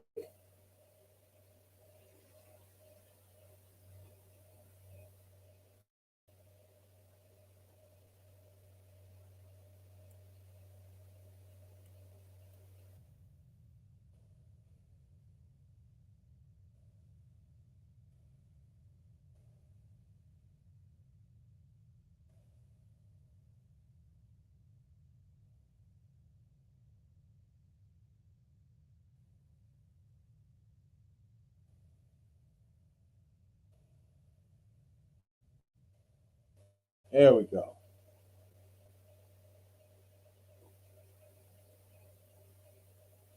All right, see, that's a lot better. Now we have actual images for these characters. Okay.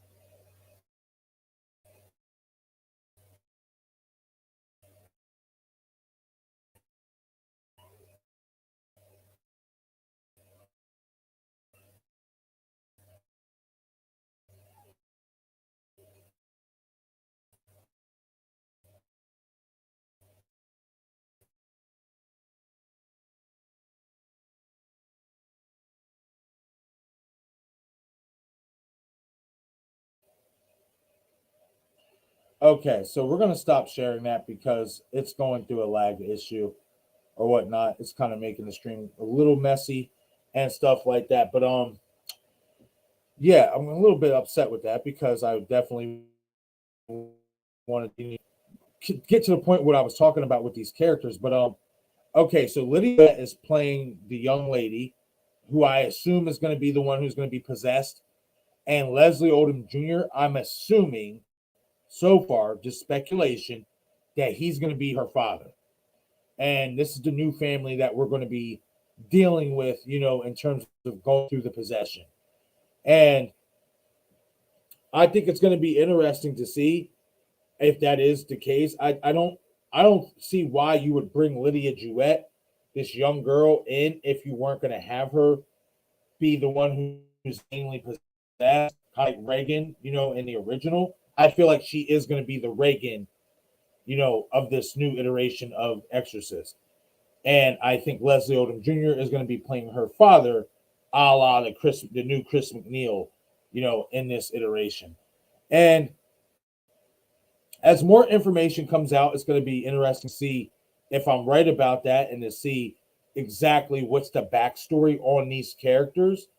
But I definitely do think, in terms of the Lydia Jewett character and the Leslie Odom Jr. character, I am banking on it that is going to be the dad and the daughter, and we are going to be focusing on them as our new main characters in terms of the possession. So, and Ann Dowd, I know Ann Dowd's pretty well known as well in the community, well, at least in acting and stuff. It's going to be interesting to see who Ann Dowd is going to be playing.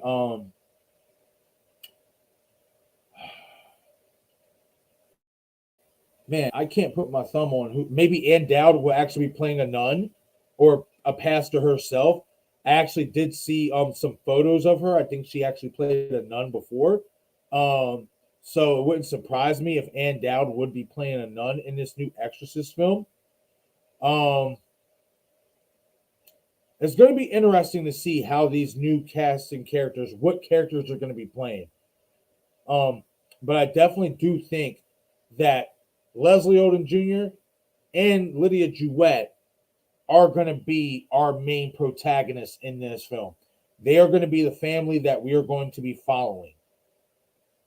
Now, whether they have there's going to be a mother in that situation remains to be seen. But I think what they're doing in terms of getting different is, instead of having the mother go through it this time, they're going to have the father go through it this time. And he's going to be the one who's going to have to deal with this entity being inside his daughter and have to be the one to figure out how to combat this entity, as opposed to Chris McNeil in the original.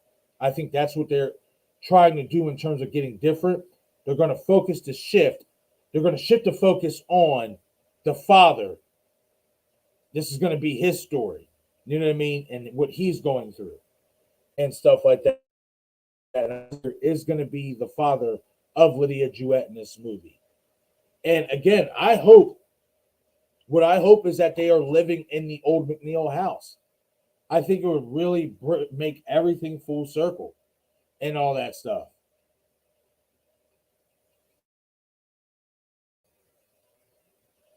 That's just my opinion on that, though. I think these new characters, it's going to be interesting to see. And also, location. Where do you guys think this movie is going to be set? See, I haven't even dug deep into like the filming locations or anything for this film, so I'm a little bit behind. If they do, have that out there yet. Everything's kind of been nip tuck on this movie for sure. Definitely has been nip tuck. They haven't been releasing too much information, but I'm excited for it. But where do you guys think this movie is going to take place?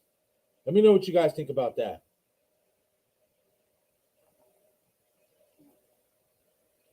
Hey guys, listen, I mean, I get it. And I said this at the beginning of the stream. I get it. A lot of my subscribers are Scream fans and like to talk about Scream more than anything. However, let's stay on course here with the conversation of this stream. This is an Exorcist stream. I don't mind certain little questions here or there about Scream, but let's keep it with the topic that is at hand. You know what I mean? And stuff like that. I'm not trying to be rude or anything. I don't want Scream content to be interfering with other horror movie content. For the simple fact is, I put out so much Scream content that when I do other horror movie content, I want it to just be about that. You know what I mean? Because we do a lot of talking about Scream. I want to talk about other horror movies and stuff like that as well. So again, guys, like I appreciate you guys' support, and I get it that we love to talk Scream, but this is an Exorcist live stream, so kind of dial it back with the Scream questions at least until tomorrow for the omnibus when I do part one of the omnibus and stuff like that. Again, I don't mind, at the beginning of the stream, quick question. What do you think about this? What do you think about that? But once we're so far into it, let's stick with the topic at hand. Yes, I'm excited for this too. I'm really excited for it too. Man, I really think this movie has a chance to be visually great. Again, I really hope the story is great too. I hope we get a mixture of both. I hope we get a mixture of great visuals with a great story. But I really think, especially with technology and makeup and how everything looks today, how you can make things look, I think that this movie is going to exceed expectations and do way better in the eyes of the public than what a lot of people are giving it credit for. Or at least what a lot of people are thinking how it's going to turn out. I'm excited for it. I'm very, very optimistic. I think they have a chance to do some creative things with Exorcist 2023. Not just from a supernatural and visual standpoint, but also from a storyline and location standpoint.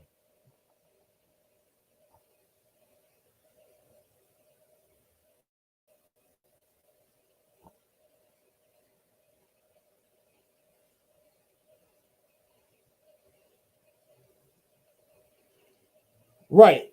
Jamie Hart says, I haven't looked up any info on this movie, couldn't even begin to speculate where they're going to set it. Right. There's not much information on it. There really isn't. They're really being secretive, if you will, about, the setting, the location, and all that. So, which I like that though, because, sometimes, it's nice to get Easter eggs and to break stuff down and to break photos down and all that. I love doing all that, especially as a content creator. But also for the sake of the film, sometimes it is better not to have as much information as possible and just to go into it completely blind and see what you feel about it in that way. Because I feel like sometimes when we do all these breaking down films or the trailers and pictures, sometimes when we go into the movie, we already know half of what's going to happen. And that could be a detriment. I like going into a movie completely blind for the most part. And I'm hoping they keep doing what they're doing in terms of keeping, things completely blind. Like, sure, I'm sure we're going to get some photos. I'm sure we're going to get certain little clues or Easter eggs here and there. We're going to get the trailer, obviously. But like this, them being anonymous about it. I love the fact that they're being anonymous with the information, about this film so far. And I hope they keep it up. Yeah, they already did, Michael. She's back. Linda Blair is back. I actually did a community poll vote about it last week. Or whatever and stuff. Yep, they already brought her back. Yep, she is coming back as Reagan McNeil.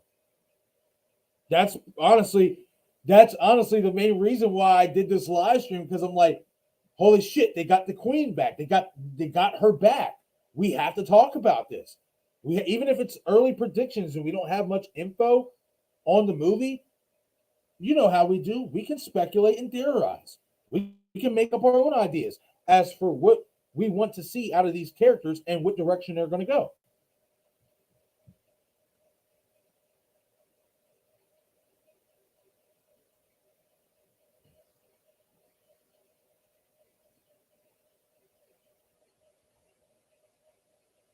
Gina says, I haven't seen loads of films, including Scream 6, due to this, and I have to wait for DVD release. Well, honestly, sometimes, Gina, sometimes waiting is better.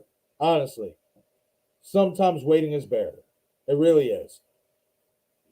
Excuse me. Because think about this. When you go get the DVD, you get all those features. You get the deleted scenes. You get everything. That's why sometimes waiting for it is better. I can't wait to get the DVD myself. I'm sure there's going to be some deleted scenes that I'm going to want to talk about as well.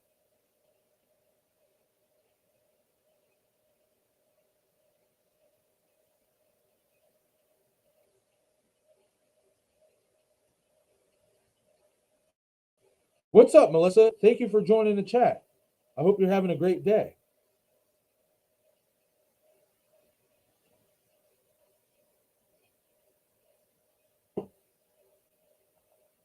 Check out some more of you guys' comments.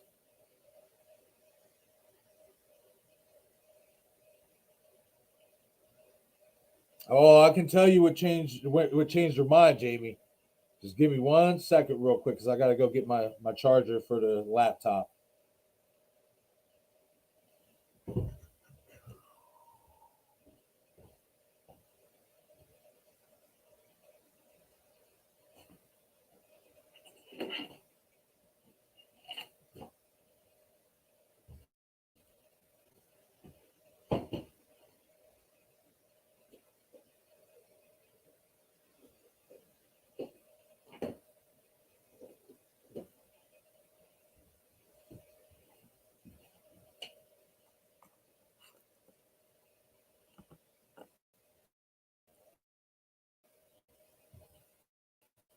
Okay, that issue. But yeah, Jamie, the money. Let's really be honest here. The money, the recognition, what else is she really doing? She ain't really doing much. It's a golden opportunity to not only make some money, but reassert her legacy as well. Kind of like Jamie Lee Curtis did with Halloween 2018. And in that entire trilogy, she was reasserting her legacy. You know what I mean? So I definitely do think in terms of, Linda Blair returning, the money and the fact, the opportunity to even give the new generation an insight on that character from, the past. I think that's the reason why she's doing it as well.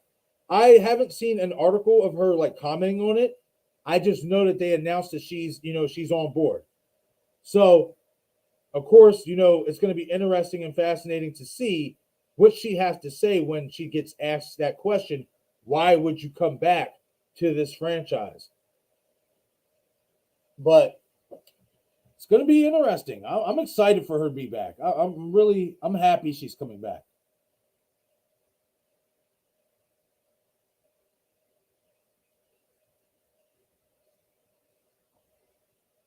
I'm really happy that she's coming back.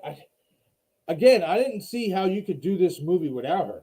And you're going to bring Ellen Burstyn, the mother, back. How could you not bring her back? Right? So it was inevitable that was going to happen, in my opinion. And I'm happy for it.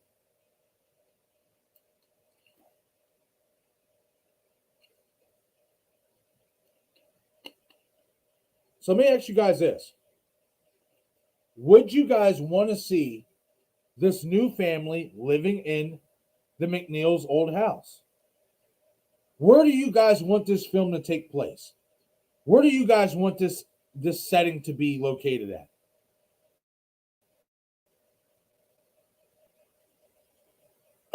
Huh. That's interesting. I didn't know about that, Jamie.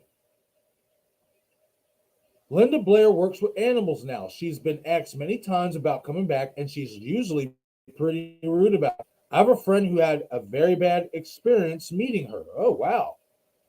Huh, that's no good. That's no good at all. Huh. Well, now that you say that, it does beg the question, why did she come back? Especially if she was rude about coming back before and didn't like the idea. But then again, money talks and bullshit walks. They probably fucking threw her a fat check and she's like, okay, now we're talking. Now I can have money for me. I can have money to, help my animals. I can have money for this. I can have money for that. The peso, the almighty dollar.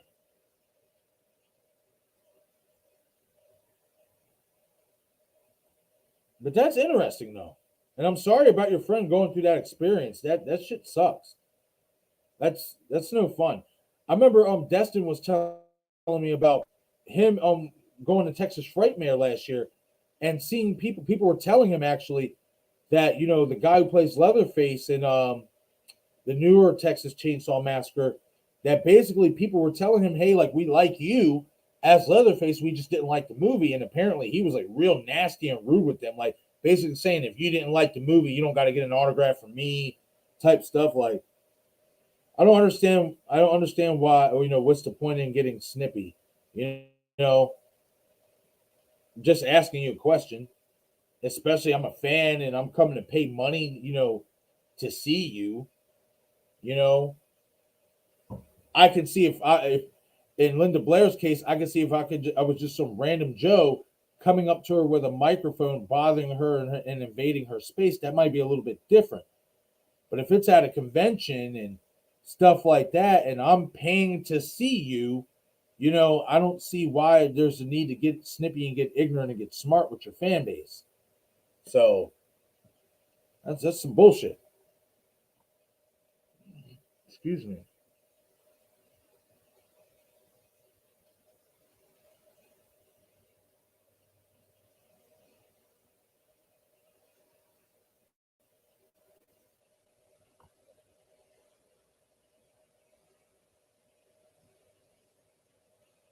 Jamie says, "Yeah, you can't bring her up without him groaning and calling her nasty names." Oh, I don't. Who are we talking about?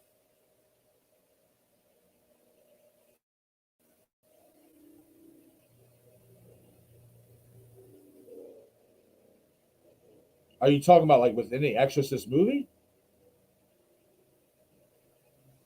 Yeah, because if you're talking about within the Exorcist movie, yeah, definitely. Like that dialogue is not for the holy, I should say. Like good lord. Like wow. Like in all honesty, I'd have to think The Exorcist in terms of dialogue, that was the most ruthless tongue lashing of dialogue I think I've ever heard. The insults and everything. Like everything. Especially with the whole mother bit. Yeah, mother sucks cocks in hell. Like fucking dialogue in that film was crazy.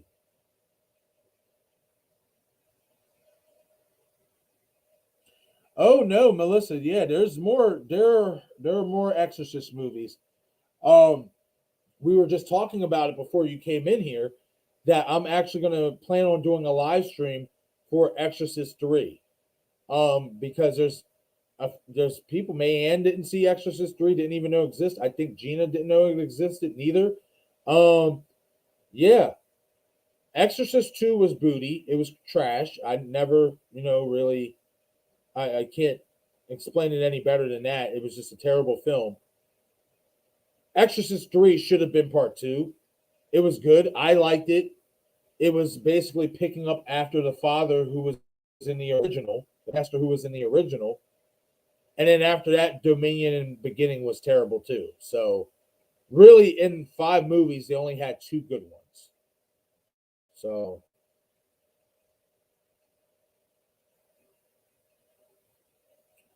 but yes, there are 5 total Exorcist films, plus 2 seasons of the TV show. But only the first season you need to worry about in terms of it linking to the original story in the film. I don't know if you ever did see that either, Melissa, that they have a TV show for The Exorcist.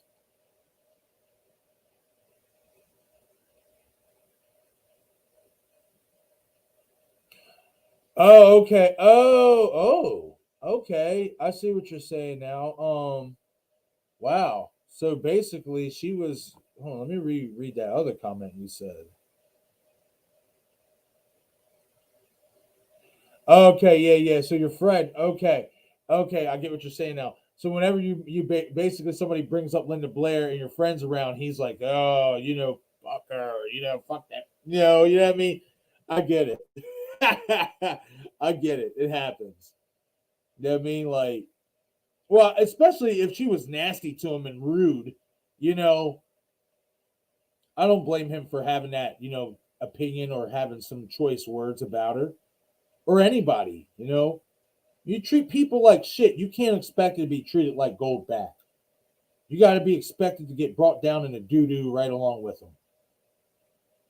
Like, dead serious. I always say that to people. Like, it amazes me how some people in this world really expect to treat others like shit, but in return, they expect to be treated like a brick of gold.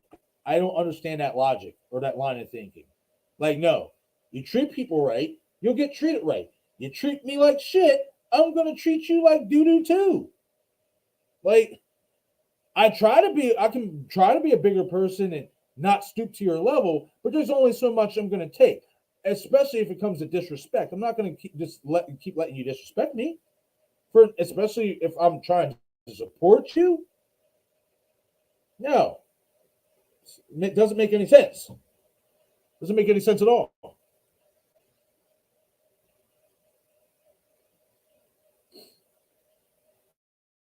Okay, yeah. So Jamie says, I saw Exorcist 3 in the theater when it came out. Nice. Hell yeah.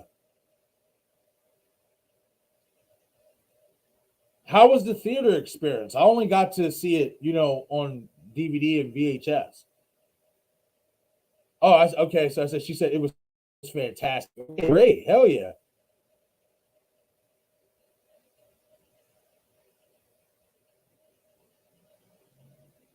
Okay, Jamie. Jamie says, personally, I love Exorcist 2. I know it's bad and flawed, but what a beautiful mess it is. Okay. You know what I mean? Hey, everybody has their own cup of tea. I personally thought it was boring as fuck. But hey, if you love it, and this is what I love about Steven from Craving Something Scary, and I'm on the same, mindset and mentality as him when it comes to this. Even if I don't love the film or like it, if you do, good. Because then that means we're going to keep getting more films. That means we're going to keep getting more. I don't have to enjoy every single one of them to enjoy the fact that we're getting more content. You're not going to like everything. You're not.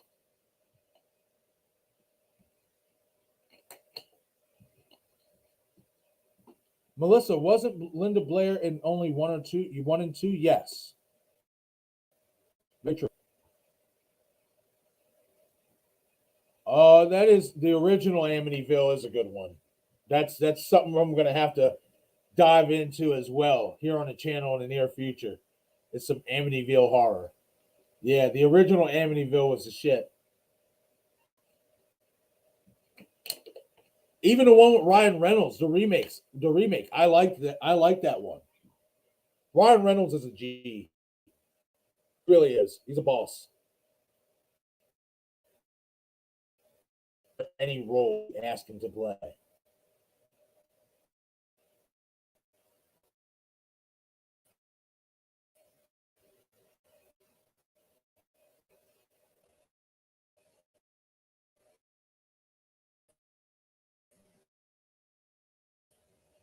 Okay.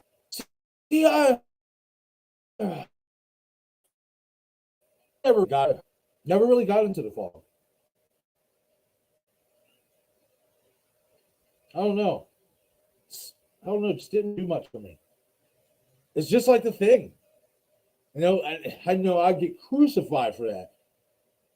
I didn't like the thing. It wasn't that great. Like, it was okay, but it's not for me. Not really for me. You know what I mean? I'm not really big into creatures and all that. I'm not. I'm just I like my possessions here and there, and I like slashers, masks, butchers, all that. I can't really get into the whole creature stuff. I kind of talked about it a little bit earlier, with like Godzilla and King Kong and all that stuff. Like, I know back in the day that was, a genre of horror, or that was a genre, a side that was considered horror, the creature feature, for me, I don't look at them as horror. I look at them as just action. You know what I mean? They're action creatures. They're not. There's nothing scary about them to me, in my opinion. So.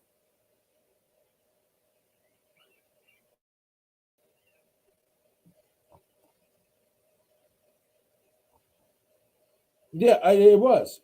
Exorcist. Jamie says Exorcist 2 is boring, but the cinematography is gorgeous. The music score is really good, and it inspired me to want to be a psychologist. Okay, hell yeah, that's awesome. I'd have to go back and rewatch it just for the cinematography and the score. You know what I mean? Just to see if I can feel that way too.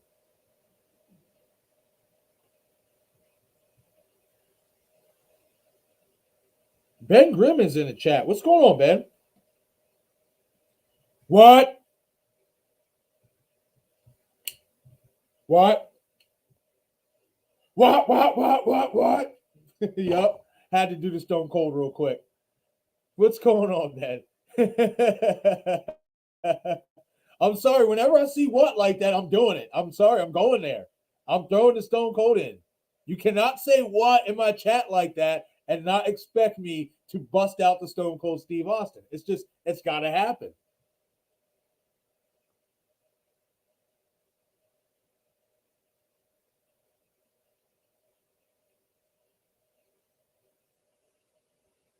Okay. What's up, Blucka?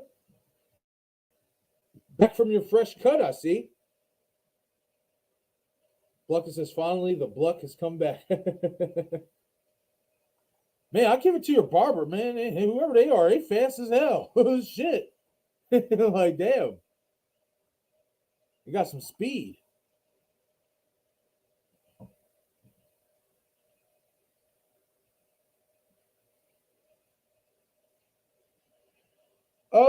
Honestly, Bluck, I mean, I'll answer this real quick.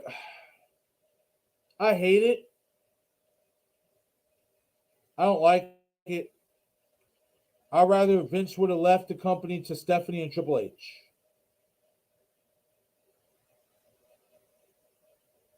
Really? It doesn't seem like that. Blucka says it was an hour and 15 minutes. Wow. I mean, it does not feel that way, buddy. Honestly. Feels like you were just here like 20 minutes ago. See, even man's saying it. See, I'm not the only one who's alone.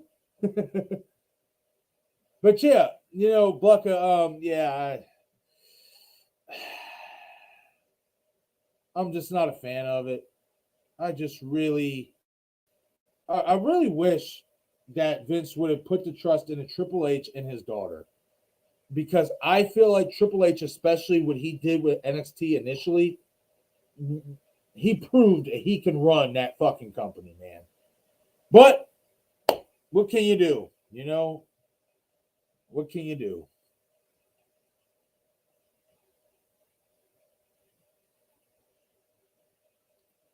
Gina says, I could only find a box set of The Exorcist on eBay for part 3. So I'll be rewatching 2 just for a giggle. All right, go for it. Man, that's weird. Like, I'm surprised they don't have like any individual like DVDs. I'm surprised, like, but then again, Gina, you did say you don't want to be watching from your phone, so I get it. You know what I mean? Because I was going to say, check it out on streaming platforms and stuff like that. Let me ask you this, Gina. Do they not sell like Roku sticks and Fire sticks down there in England? Let me know about that.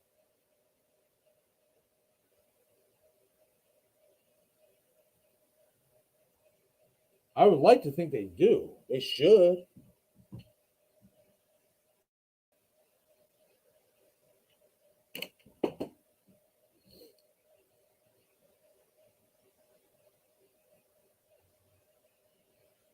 I don't know, honestly, Blucka. I'm gonna be honest with you. I mean, I really don't care. I really don't care because the reason why I don't care is because what is Disney going to do with it? They don't do horror movies. Like, I don't know. I think it's a waste of time and money on their end. I will say that. You know what I mean? But I don't know.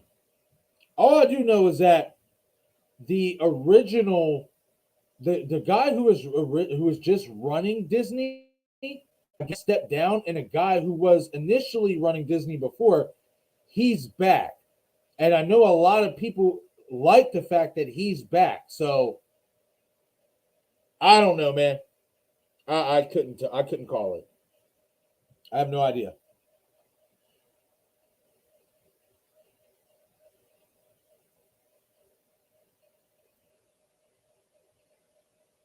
They want to make a horror universe. Okay, so that's what Blucka says.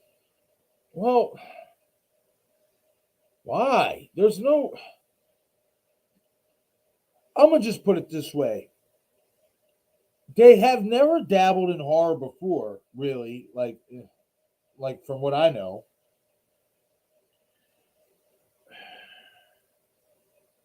Stick to what you know. Stick to kids content. Stick to what you know. That's just how I feel about it. Sometimes when platforms or places, you know what I mean? When platforms or fucking studios like that try to take on something that they have no fucking business taking on, it turns out bad. I get it. Try to give them a chance and see what happens, but I can't imagine a horror movie. I can't imagine watching a horror movie and the opening credits read Disney Plus or Disney. I don't know. I can't. It's nauseating. I don't know. Yeah, and see, okay, so Bluckus, they got Alien versus Predator. Trash. I don't care what anybody says. Like, listen, Predator is good. I like Predator. Aliens, it's not scary. There's nothing scary about that. Like, I get it. Like, you know what I mean? Everybody has their niche. I get it. There's some sci-fi horror that people love. I don't like that shit. That shit doesn't enthuse. It doesn't do nothing for me. It doesn't. Love Sigourney Weaver. Thought she's excellent. You know what I mean? She's damn near excellent in almost everything she does. But they got Alien versus Predator. That just, my reaction lets you know that's how great Disney having that is to me. I don't care. Like, okay, how's this? Disney? No, you know what, Barry? Don't do this, Disney. You leave fucking Michael Myers alone.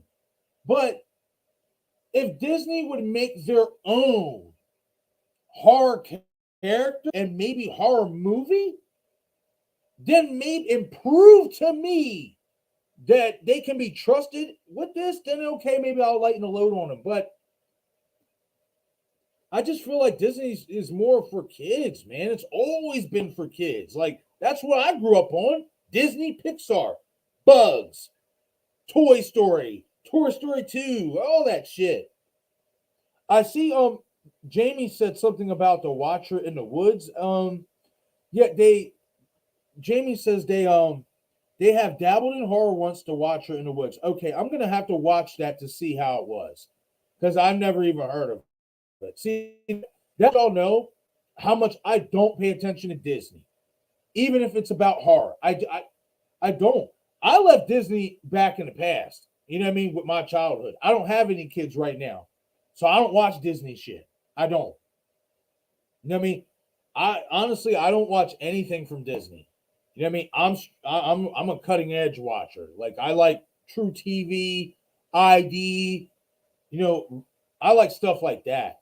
You know what I mean? I can't get into Disney stuff like that no more because I know it just doesn't do anything for me. I'm not a kid. Now, if it's with my sister's kids and stuff and they talk about, oh, let's watch some Puss in Boots or something like that. Okay, yeah. You know what I mean? I can get Monsters, Inc. Okay. I can't remember if Monsters, Inc. is a part of Disney. But you guys get what I'm saying. Like, I don't know. I watched though, Jamie.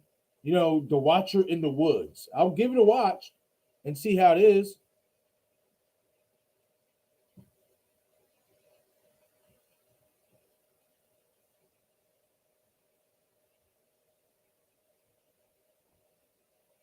But yeah, I don't know.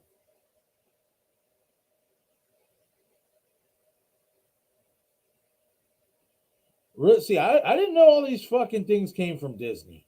Okay. So, um, Sixth Sense, trash. Hills Have Eyes, okay. Joyride, oh yeah. Yeah, Joyride's my shit. I can't knock on Joyride. Paul Walker and Steve Zahn. Can't go wrong with those guys. The Omen, are we talking about the original Omen or are we talking about the updated Omen with Liev Schreiber and Julia Stiles? Because if we're talking about the updated version, and then Alien versus Predator, you know how I feel about that. But Joyride, okay, I definitely did not know Disney was involved with that. But I was see, even just this list alone, for me, I picked one movie that I liked out of it. Now, if the Omen is the original Omen that you're talking about here in this list, Blucka, then I'll add two because the original Omen is a classic. But it's that updated bullshit with Liev. I don't fuck with it. But that's like, okay, Sixth Sense. Really? There's nothing scary about that movie. It was so boring.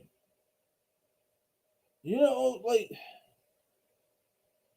I never understood the allure of that movie at all. I get it, Bruce Willis, he's awesome. He's in it. It's not a good movie. It's not. It's incredibly boring. Like, I've tried so hard to go back and rewatch Sixth Sense multiple times. This didn't do anything for me. I will tell you a movie I felt around the time that came out around the time that Sixth Sense did, and Sixth Sense overshadowed it. And I thought this movie was way better than the Sixth Sense. Bless the Child with Kim Basinger. That shit was fucking way better than the Sixth Sense. Way better. Bless the Child is underrated. Now, is that more on the thriller, supernatural side? Yeah, but Bless the Child with Kim Basinger, way better than the Sixth Sense. Way better.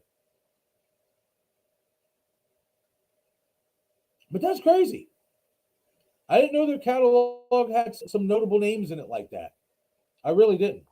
That lets you know I don't watch Disney. I don't pay attention to the shit, you know what I mean, that they really put out. Even like with Joyride, I didn't notice that, you know, they got credited for that. I just don't pay attention to Disney. I don't.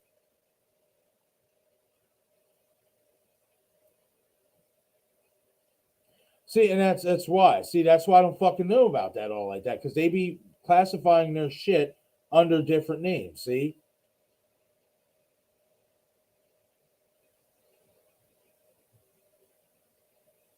I was replying to Bluckus. I did see Bluckus said something about that as well. Jamie said it was in the 1980s, so not so many know about Disney's failed horror dabbling. I'm just old, so I remember. You're not that old, Jamie. Yeah, I agree with this, Gina. I never understood this neither. Gina says people class Hocus Pocus as a horror. Sorry, but I don't. It's a cheesy witch flick I was forced to watch at work. No, I agree. That's not horror. That's not. And that's another one that I don't understand. What's the allure about with Hocus Pocus? I don't. I didn't find it funny. But hey, everybody, you know, has their preferences and has their, you know, their allures. You know, everybody, you know, has their own style and their own taste. This is what I was responding to though earlier about what Blucka says. You got to remember Disney releases their horror under Hulu, 20th Century Fox, and Stars. That is right.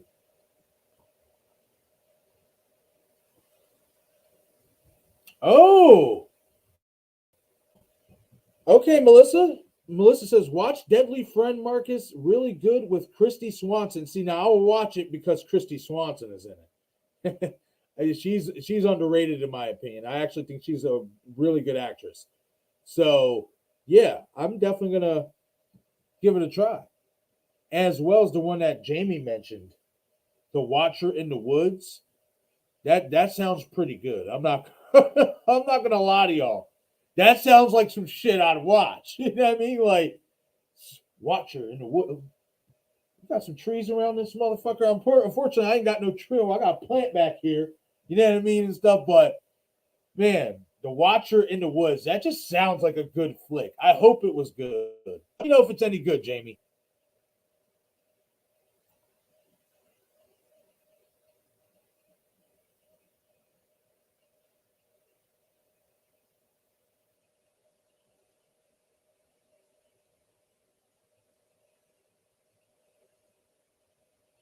Okay, so that's that's great. See, this is why I'm glad we are kind of having this conversation. You know what I mean? Because Jamie says there is a difference between buying titles and producing a film. They have only made the one horror movie as Disney production. Okay. And Bluffton says we were talking about what Disney owns. Okay. So basically what Disney does. Okay. So let me see if I can sum this up. So basically what Disney does is much like they're trying to do with James Wan, they buy horror catalogs from these studios and these directors, producers, whatever, and then they publish them. They publish them under the Hulu, Stars, etc. banners, basically, without dubbing it under Disney Productions. That's what I'm taking that as. Let me know if I'm right about that.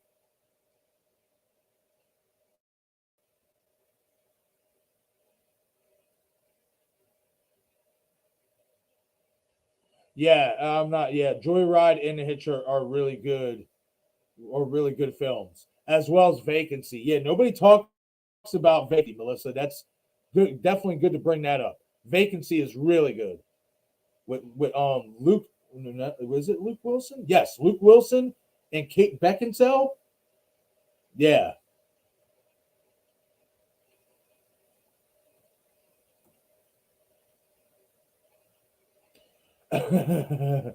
Jamie, don't feel ancient. Jamie says, I'm turning 50 in 2 months. I feel ancient. Don't. 50 is the new 20, okay? And I really mean that. Listen, and I ain't trying to be a dickhead here. You know what I mean? But there's some people that is younger than me that look way older than you, Jamie. Dead serious. Like, so don't feel ancient. And trust me, when they tell me their age, I'm like, I'm you're younger than me? And you look older than me? Okay. I'll leave it alone. But don't feel ancient, Jamie. We still got a lot of years left before we feel that way. See, that's right, Melissa. Melissa says I'm 46 but still 21. Exactly. That's how you got to look at it. You know what I mean? Like that's exactly how you got to look at it.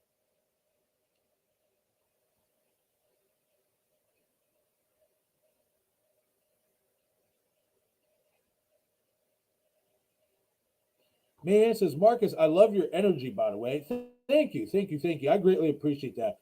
That's one thing I said to myself that I do want to get better at with my live streams is having a little bit more energy.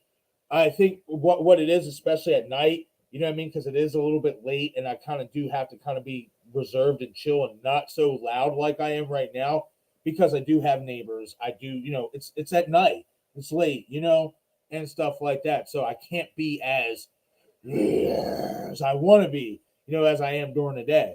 But I thank you for that. I try my best to give you guys, I mean, some really high energy so you guys can, enjoy the stream, not just about the topics and all that and stuff, but so you guys can feel energized in what we're talking about as well. Hey, Blucket, we're damn near. Hey, we're basically the same age. I turned 34 in June, buddy. Blucket says I'm only 34 and I feel ancient. You know what? I tell Jamie not to feel ancient, and I agree with that sentiment, Bluck. I'll be feeling the same fucking way too. I'll be feeling that way too.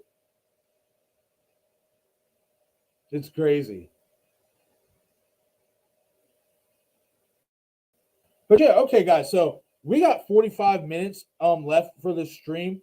I feel like I've already covered a lot of things that I did want to cover in terms of talking about Exorcist. Again, we don't really have so much information yet. Obviously, that will change over time. But we can use this last 40 some odd minutes to just bust it up and conversate with each other and talk about other things, horror or whatever and stuff like that. Like how we were talking about the Disney aspect. We can kind of just keep that going and all that stuff like that. Because I already touched up on all the Exorcist stuff and all that. We have a good conversation going right now. Let's just keep it going. Yes, vacancy is very underrated.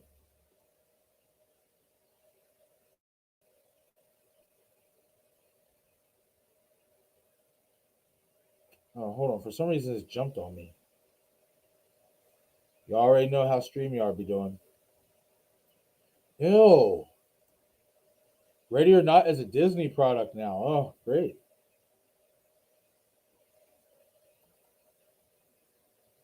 Melissa says, I hate boring movies. Get you, Marcus. Love True Heart. Yeah, like, I just, I get it. Like, I get it that you have your genres within the horror, genre in itself that you may classify as horror. Me personally, I don't see that stuff like aliens and all that. I don't see that as horror. I see it as science fiction, sci-fi. I mean, one would probably ask me, you mean to tell me if you seen an alien coming at you, you wouldn't be scared? Not the way I'd be scared with a mass killer coming at me. No. In all honesty, I'd probably be more interested to get to know the alien. He might kill me in the process, but I'd actually, be a lot less scared of it. That's just me. I don't find them scary at all. Like I don't. I don't find those type of movies thrilling. I don't find them chilling. I don't find them anything related to horror. You know what I mean? I don't.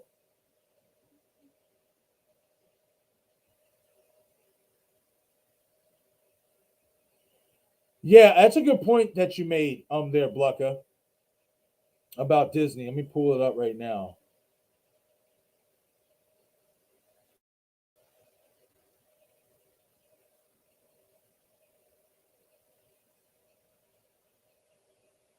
Hold on, let me find it. There we go.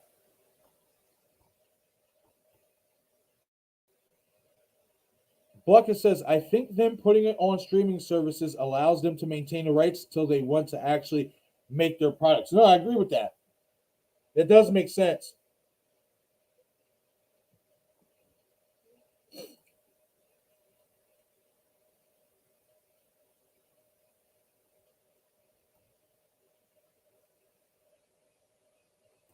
Um, Melissa asks, is Halloween under Universal or Marvel?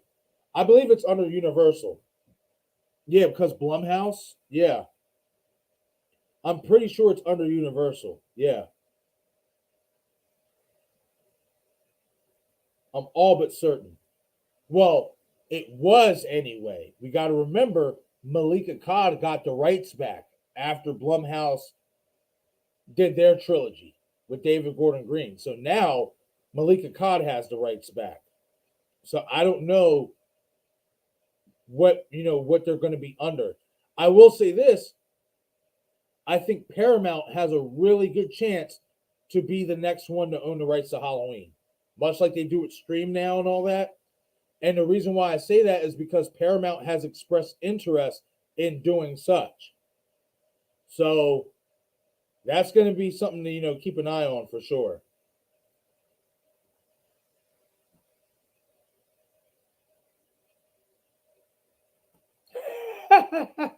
Oh, Jamie, I love how we share that same like mentality when it comes to this. Jamie tells Mayanne, I wish, LOL, I'd do anything to relive my 20s. What a blast I had. I'm right there with you. Honestly. My teens and my early 20s. I'm right there with you.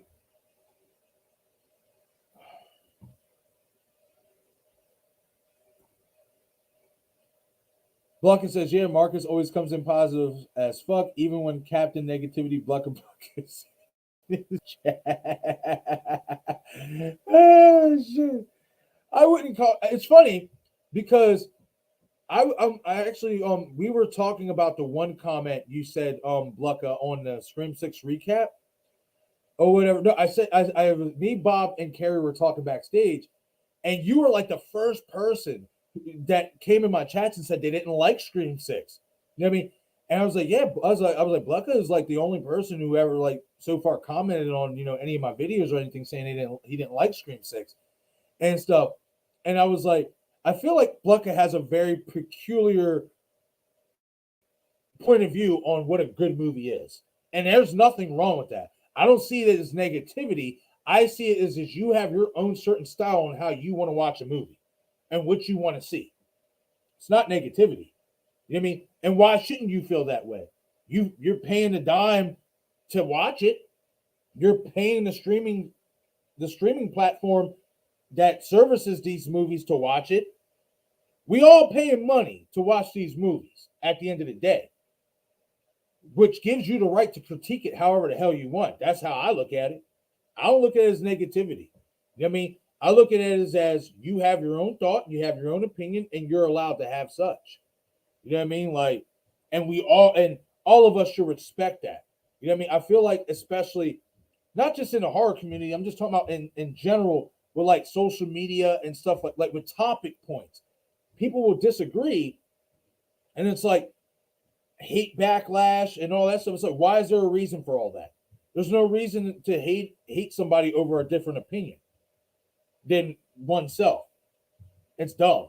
You know what I mean? Like, it's. I hope that's something that does pass. You know, in this lifetime. You know, it's dumb. Like, so no, I don't see you as Captain Negativity, buddy. I see as you have your own perspective, you have your own point of view, and you have your own style on what you think a good movie is.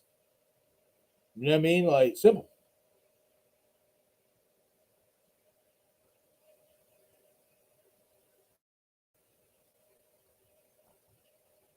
Well, see, this is what's interesting, Blucka, because I'll be honest, I don't own a vehicle right now and stuff like that. But Blucka says, can you guys imagine going back to the days where we didn't have internet, having to walk to see friends? See, I have internet and I still walk to see my friends. So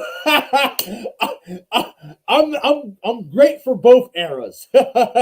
I'm great for it all. You know what I mean? Like, I'm here for everything. I got my internet, and guess what? I'm still chucking it to go see my homies.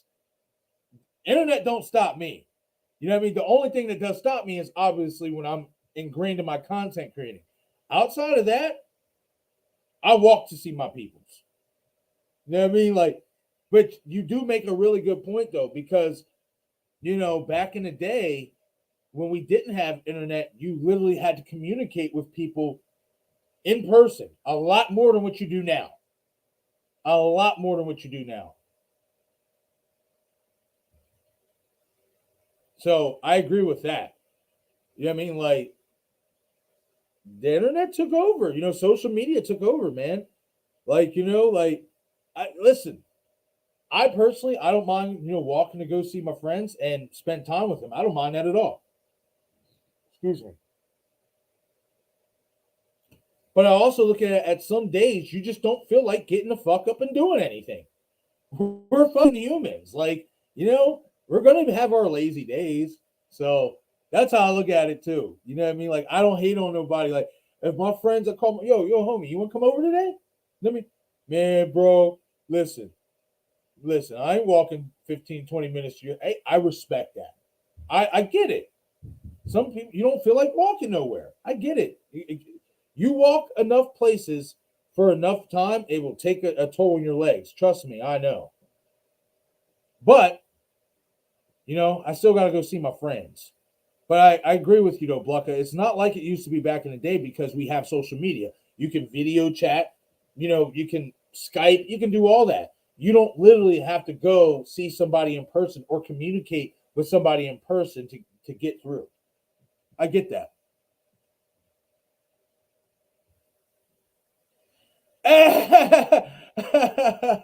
Right? Feels like I'm on an episode of the Jetsons communicating with Mark across the world, right? That is the one good thing, like one of the good perks about social media, and about just like these, platforms like StreamYard, like Skype, and all that stuff, is that you can do a live stream and connect with so many people across the world that you might not ever meet a day in your life if we did not have this, you know. So I'm grateful for it. You know what I mean? Because I'm grateful to meet all you beautiful people. In all honesty, like there's nothing wrong with expanding outside of your region, which is something I like to do, is expand outside of my region. Calm down. It's all right. You got the pups barking. They hear people. They hear the neighbors, coming out every single time. It never fails with these dogs. But they're alert, so ain't nobody getting in this house. They let me know if somebody's trying.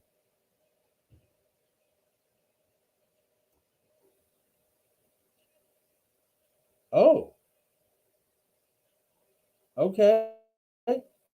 So I seen Mayanne said watch party for your birthday, Jamie, and I see Jamie saying there is a streaming plan in the works for my birthday. Oh yeah, definitely. Yeah, let me know about that, Jamie. I'll definitely stop by. Check you out. Show some love.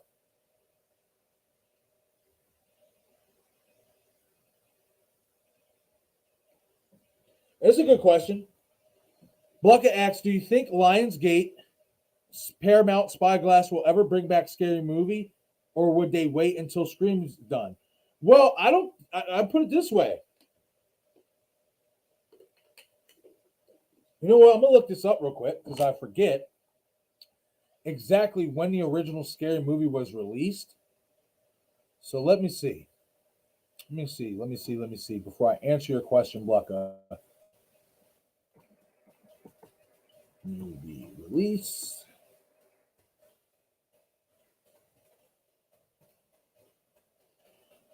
Okay, so Scary Movie came out July 7th, 2000.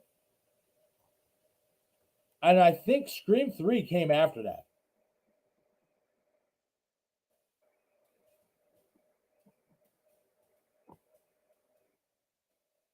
Oh, it actually did come out before. That's right. Yeah, the Scream 3 actually one of the later ones because usually it was what, like December. The first two came out.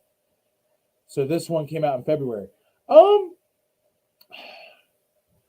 I don't know, man. I honestly I don't think they would wait until Scream dies. Why? I look at it this way. I mean, they didn't wait to make the film till Scream 3. They didn't wait till Scream 3 was done to make the first film. They had it already in production. You know what I mean? So I can see Lionsgate, Paramount, and Spyglass bringing the Scary Movie franchise back and doing it, maybe starting it before Scream 7 comes out. I don't know. We haven't even gotten anything on Scream 7 yet. So I don't know. I personally think it would be smart for them to do a Scary Movie before Scream 7 comes out because then that even gives Scream 7 even more promotion, in my opinion. Like, because it has something to do with the Scream franchise, so we will see.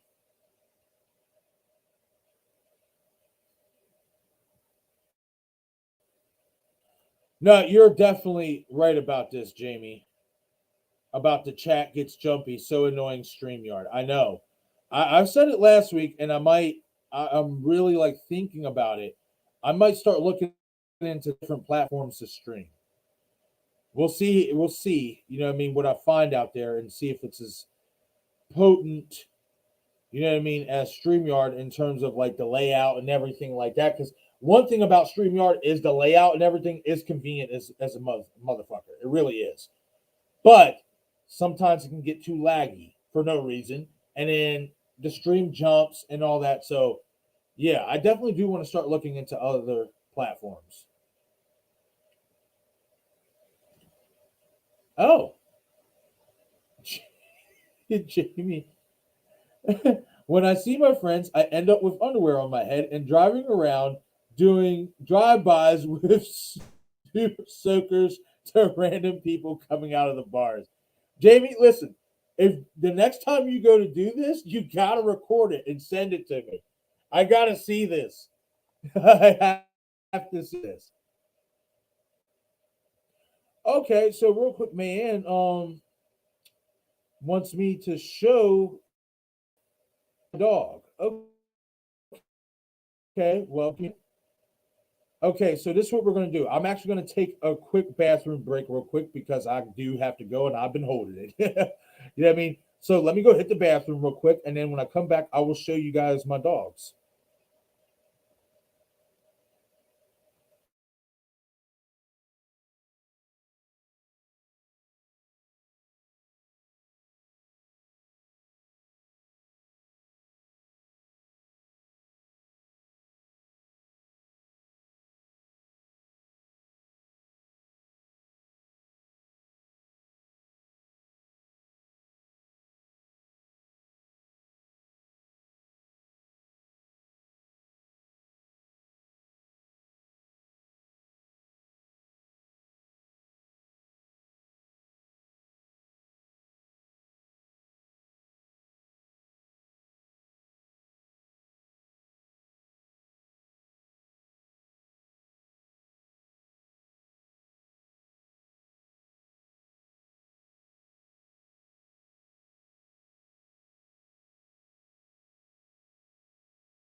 All right, everybody, this is Donald. Say what's up, Donald. You know what I mean? This is my boy right here. It's my homie. This boy right here changed my life. I love him to death. It's my homeboy right here. And we have his daughter who's trying to gain attention right now. She gets jealous whenever she sees her dad, you know what I mean, getting all the love and all that stuff. He needs a haircut, I know. I got to get him taken care of. He's a little shaggy one. And then we got his daughter right here. Come here, Oreo. Come here, Oreo. I know. And then this is his daughter, Oreo. And you guys can tell why she was named Oreo, because she's basically like an Oreo cookie. Hi, baby. Hi, baby. I know you love the attention. I know. You're just like your dad. You love all the attention. I know. Looking like a little koala bear. And her mother, Don's, baby mama, if that's what you want to call her, and stuff. She's actually laying in a cage right now with the other puppies. She just had more puppies and stuff. There's a total of 4. We did have 7. There were 3 spotted ones who didn't make it. They unfortunately, I think I want to say they drowned in the umbilical part or in the fluid or whatever. Because the one I tried to save, like I looked it up and everything, how to save a puppy when they're a little bit too cold and all that stuff. You warm them up and stuff like that. You try to warm them up and you just like press on them to try to get their heart starting and all that stuff. And unfortunately, I couldn't get either one of those 3 spotted ones to, stick around. It didn't work. You know what I mean? So we had 7 puppies in total, but because those 3 didn't make it, now we're down to 4. And there's 2 black ones and 2 like grayish brownish ones. I'd have to show you guys on a community post or a picture or whatnot and all that stuff. So it's crazy, but yeah, I love my pets. You know what I mean? I love my boy. I love my son. It's my first son. I'll be honest, like I couldn't ask for a better dog. Like this dog, he's literally like a couch, like a cat couch. I mean, a cat on a couch. he does nothing. You know what I mean? Like he just wants to chill all day and love. That's it. Literally, that's it. Chill and love all day. Yeah, sure, he wants to go outside. Like he loves being outside, especially when it's warm. But for the most part, this dog is a couch potato. You know what I mean? And the only time he really barks is when he hears something from a distance or hears somebody coming in through the front door of the apartment. That's it. You know what I mean? Like other than that, couldn't ask for a better dog. It's a fucking couch potato. Cat on a couch. A cat on a couch living in a dog's body. Honestly. Dead serious. It's my son's son. You know what? Come here, man. You know what? You want to hang out with me for the rest of the stream? Huh? Oh, you want to? Oh, your daughter does. Because she's jealous. Come here, Oreo. Come on. You can hang out with me for the rest of the stream. All right. You can come up here and we can talk. Let's talk some horror movies and stuff. All right. Oh, look at you, Sleepy.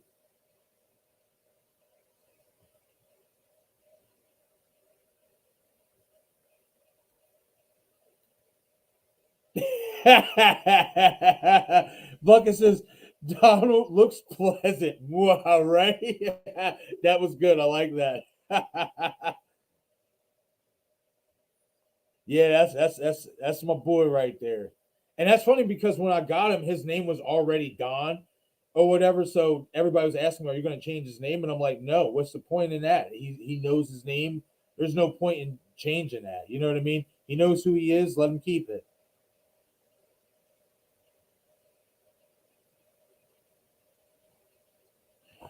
To answer your question, Melissa, they are Shih Tzu, Jack Russell, Poodle, and Chihuahua mix. Yeah, they got a lot going on. They definitely got a lot going on. They're good dogs. They're just barkers. That's it. That's all. They just bark, a good bit.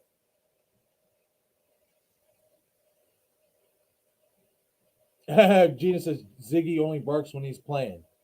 These dogs they bark whenever they hear a pin drop. You hear one little tap and it's on. I'll tell you this about Don. When I went to the conventions last year, twice or whatever and stuff, I obviously had to leave him here at mom's and stuff like that. And mom, I would like video chat to check up on him. All right, you want to go ahead, Oreo, and stuff. But I would do video chats to check up on him, and basically like he would be sitting there like laying down, just looking at the window.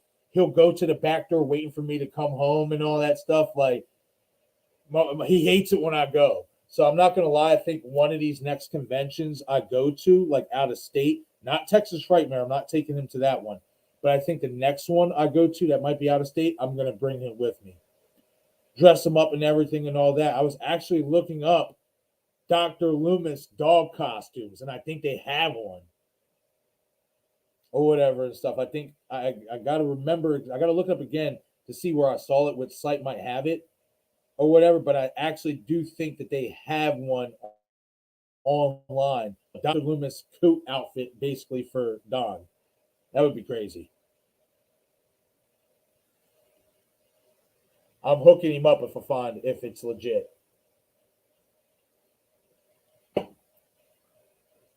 Oh, man says, "Oh, 6 times, Marcus, and your little dog too." Well, listen, I'll put it this way: I don't care about me so much, but if you're going to shoot the dog, right?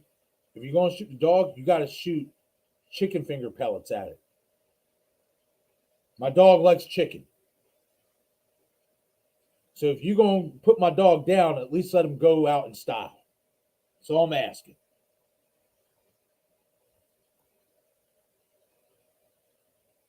But I mean that though. My dog definitely loves chicken.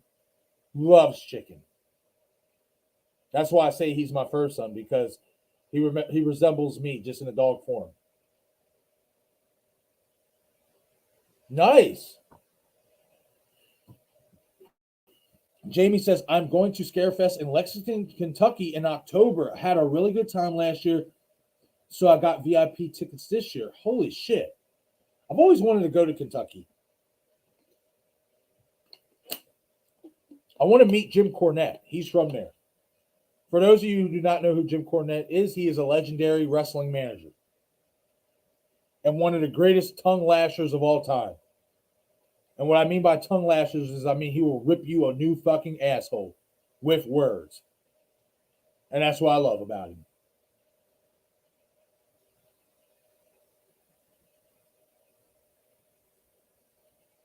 Oh, thank you. Thank you, man.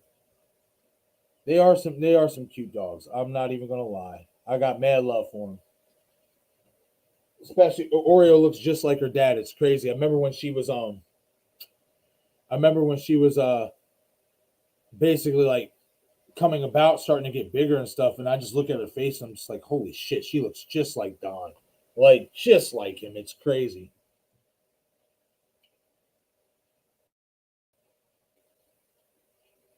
Jamie says pretty bird.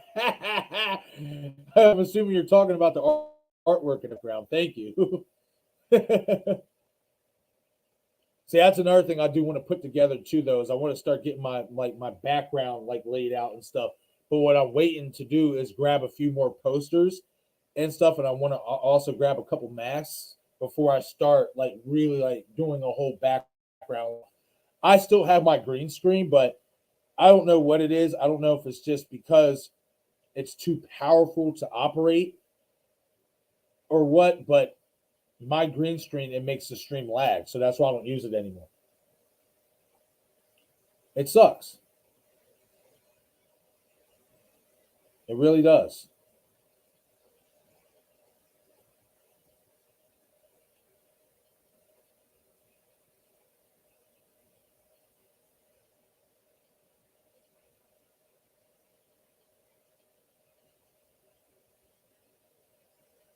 I'm gonna have to watch that too, Cocaine Bear. I haven't got to see that yet. The next movies I want to get a hold of is Malum, Cocaine Bear. I watched Winnie the Pooh. So Malum, Cocaine Bear. Excuse me. I watched Sick. I really like Sick. I got to do a review on that. Children of the Corn, the new one. I definitely want to check that out. I got to actually get a hold of my buddy Ryan or whatever and see what he's probably doing tomorrow during the day and see if he wants to hang out and watch that and stuff because I think it looks good. I've only seen the trailers for Children of the Corn, the new one, but me personally, I think it looks very, very interesting. So we're gonna see.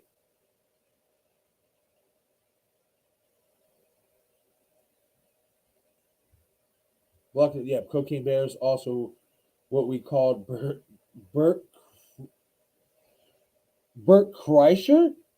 Let me know if I said that right. I don't know if I said that right, but let me know. Oh, and I hope my mom doesn't see this stream. I doubt she will. I doubt she'll ever get to this far of the stream watching and stuff like that. But in 13 days, Monster Mania is going to be back in Hunts Valley, Maryland, which is 40-minute drive from my house. My mom doesn't know this. She thinks we're going to a fucking food festival. I told her we were going to a food festival. I told her we were going to a food festival, right? But really, she doesn't know this. We're going to Monster Mania because she's a huge Terrifier fan. Like she is in love with the Terrifier. And he's going to be there. Damien Leon and David Howard Thornton is going to be there in Maryland in a couple weeks. She doesn't know that I'm paying for her autograph and everything to go see Terrifier. So I can't wait to do that. You know what I mean? I'm not going to lie, to see, you know what I mean? See the reaction on her face. Like, I have it all planned out and all that stuff. What we're going to do is basically when we get in the car and all that stuff, I'm going to set it up to where she don't see it, like maybe 5 minutes out away from the convention. And then when we get there, you know what I mean? I'm going to hand her a Terrifier shirt to put on. And that's when I'm going to tell her, hey, we're here to, get your guy, to, get the Terrifier, you know what I mean? And stuff. Yeah, just so you guys can see her reaction and everything. Like, I'm all but certain she's going to end up crying. I'm just telling you all that now. But yeah, I'm doing that for Mom for an early Mother's Day gift because she has been like, oh, I want to go to a convention with you and all that stuff. I want to meet the Terrifier and all that. So I want to do this for her, so she can have her experience. You know what I mean? And stuff. It's going to be interesting. I can't wait to get that uploaded and stuff like that. Check it out. I mean, see her reaction. I can all but guarantee it's going to be like this. She's going to be looking around and be like, where are we at? I thought we were going to go get some, go to the food festival, this and this and that. I'm going to turn around, hand her Terrifier shirt and be like, nah, we're going to go get your autograph from your guy, the Terrifier. She's going to be like, oh my God. Oh, she's going to start crying. I'm telling y'all, it's going down. Tears are going to flow. I'm telling y'all. Mark my words. I guarantee I'm going to make her cry by doing that. You know what I mean? Like, so yeah. You know what I mean? I try my best to be a good son. I really do. I try my best. I'm not perfect. Nobody is. But I try my best to, look out for my mom. You know what I mean? Because you only get one. You know what I mean? And, she made a lot of sacrifices in life. You know what I mean? To try to take care of, to the best of her ability by herself, to take care of me and my sister. So, little things like this, you know what I mean? It's big to her. So that's why, it matters. It's a big deal to her. So, my man Wayne Turner back in the chat. Hey, all, it is 5:45 a.m. Tuesday here in Sydney, Australia. Buddy, get some rest, man. Get some rest. Oh, wait. Let me know, Wayne, if I'm right. You're still at work or you're just getting off of work. Am I correct? Let me know about that. Memo boy, what's going on? Glad you can make it. He says, hey, Marcus, how it goes or whatever. Glad to catch you online. Lie to your mom. Yeah. Well, you got to sometimes, especially when you want to surprise them. Like, so yeah, you gotta do it sometimes. That's right, Jamie. Yeah, LOL surprise, ma. Exactly. You know what I mean? Like shit.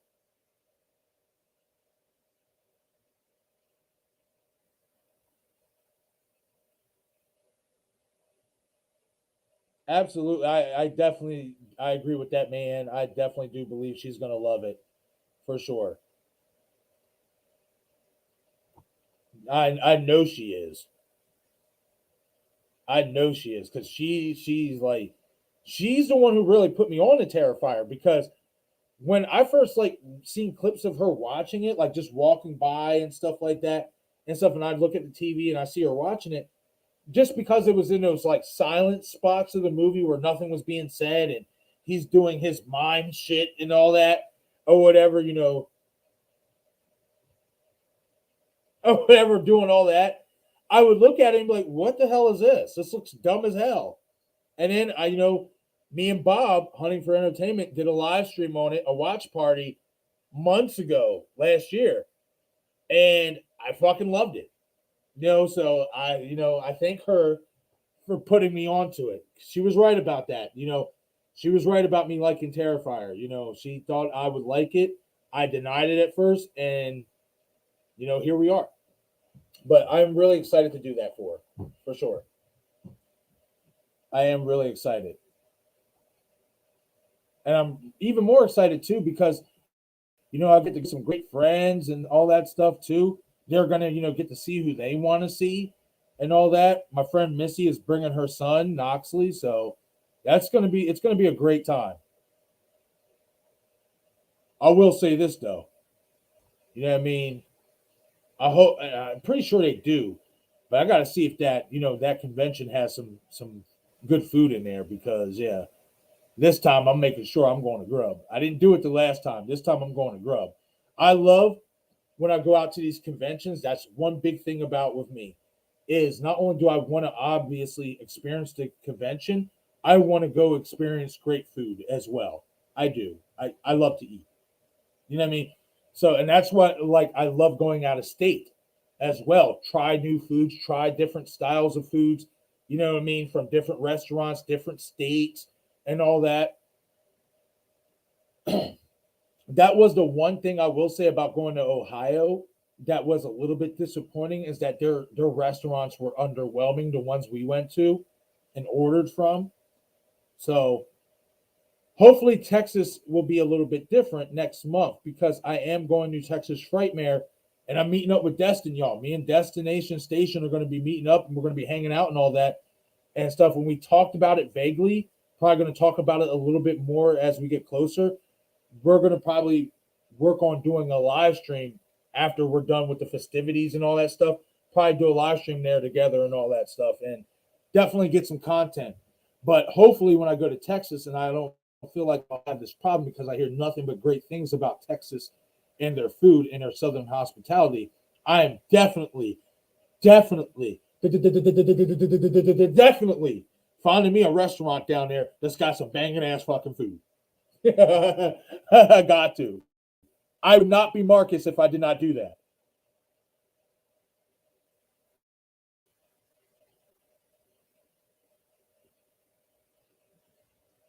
Bluckett says, might sound wrong, but most of the celebs I met in Toronto were dickheads. Honestly, that's not being wrong. That's actually, listen, some of them are. You know what I mean? That's just the unfortunate truth.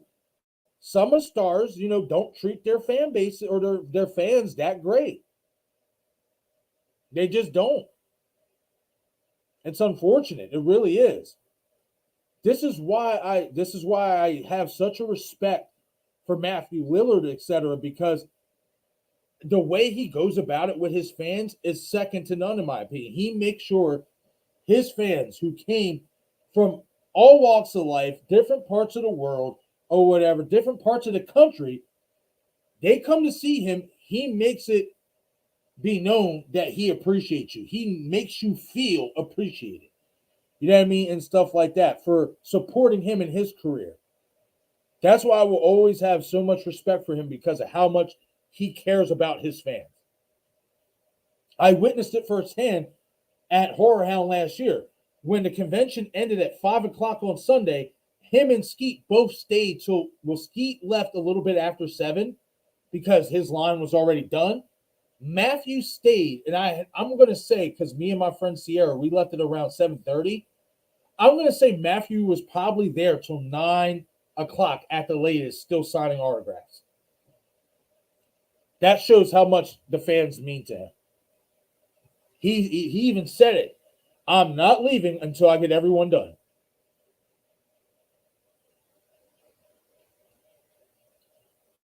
Appreciation for your fan base.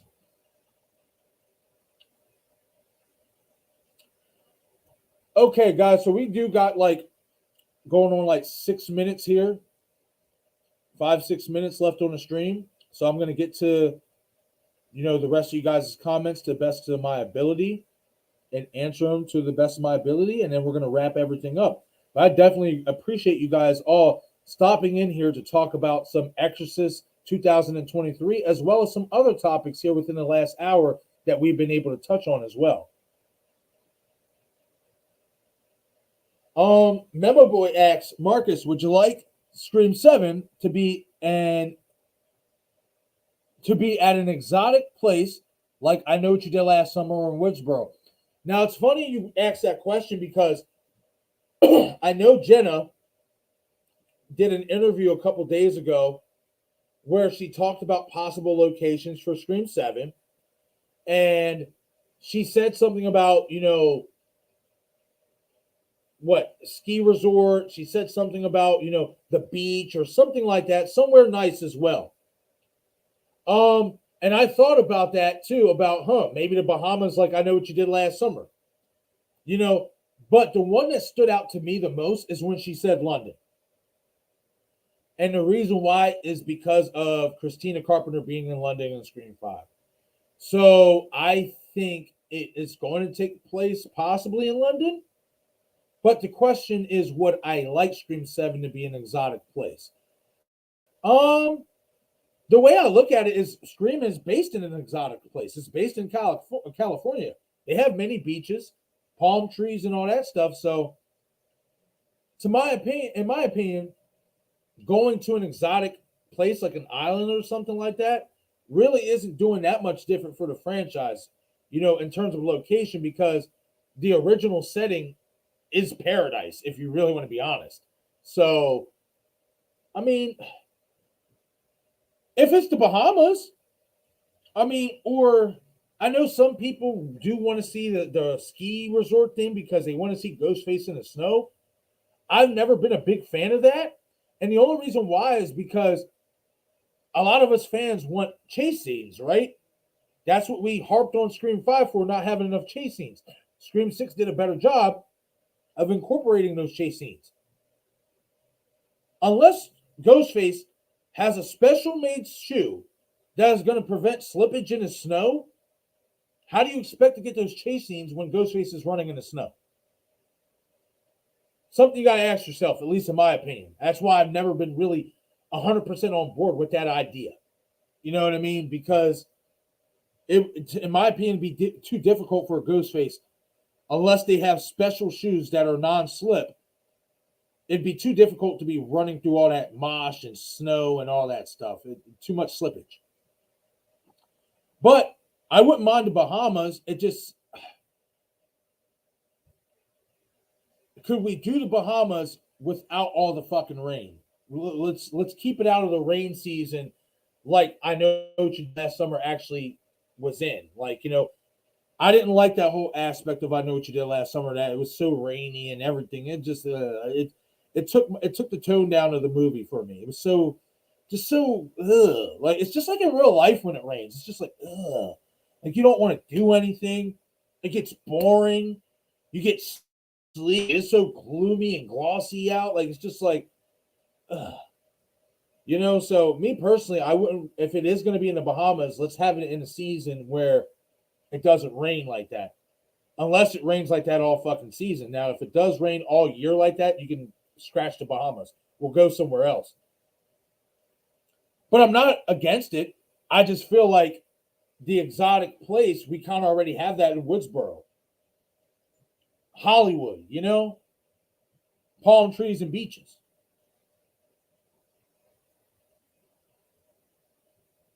Get to some of the rest of you guys' comments here.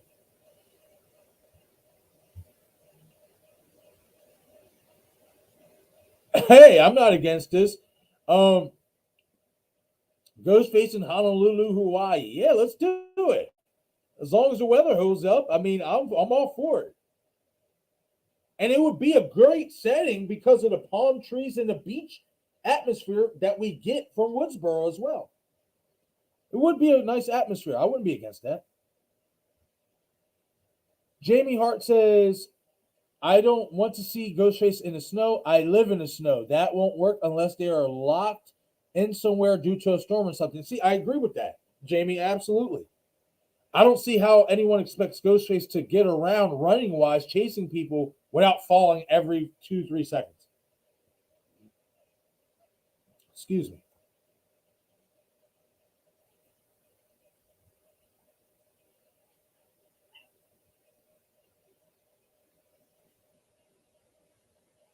Plunkett says, was a great stream, Mark. Hopefully your mom enjoys that surprise. It was great conversation and fun times. Have a great day, everyone. Hey, you too, my friend. Thank you for being a part of the stream. I greatly appreciate you, Blucka. And thank you for, hoping that mom enjoys her surprise. I definitely do believe she will. Okay. Buck also said that I hear nothing but good things about horror actors and actresses. So far, my experiences have been great as well. So hopefully I will never have to endure a bad experience. Hopefully. I understand that sometimes, every once in a while it might, just come with the territory.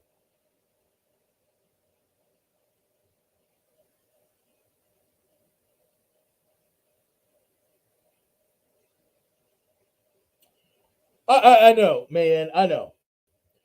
But that's because also, and I understand this, and this is why I said it at the beginning of the stream.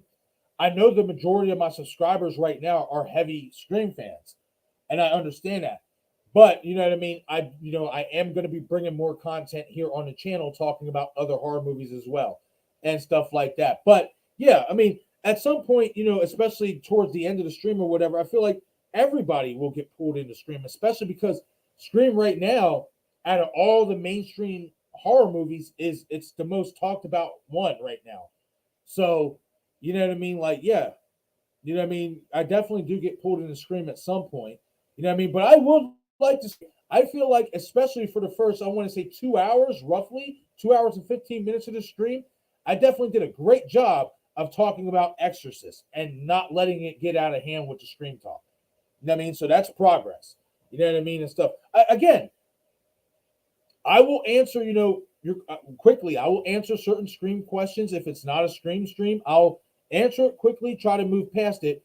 But as you can see, I will then quickly transition back to what the stream is supposed to be about. You know what I mean? So, yeah.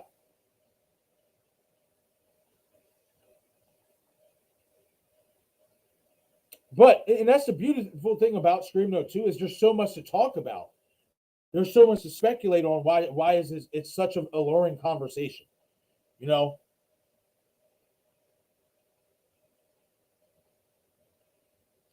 Actually, Memo Boy, and I'm actually going to end it here on this comment. Memo Boy says, Marcus, how will you rank Scream movies? Sorry if you already said that earlier. No, you're good, buddy. I'm actually, by the end of this week, I'm going to have my Scream movies ranked or whatever in a video. I decided to do the killers rank through a live stream. Now I'm going to do the movies just in a regular video and stuff and break them down. So you will get that by the end of the week, my friend. Stay tuned for sure. All right, everyone. I greatly appreciate you all for hanging out with me here for these 3 hours and 2 minutes. It has been a blast talking about Exorcist 3, whatever we could talk about it.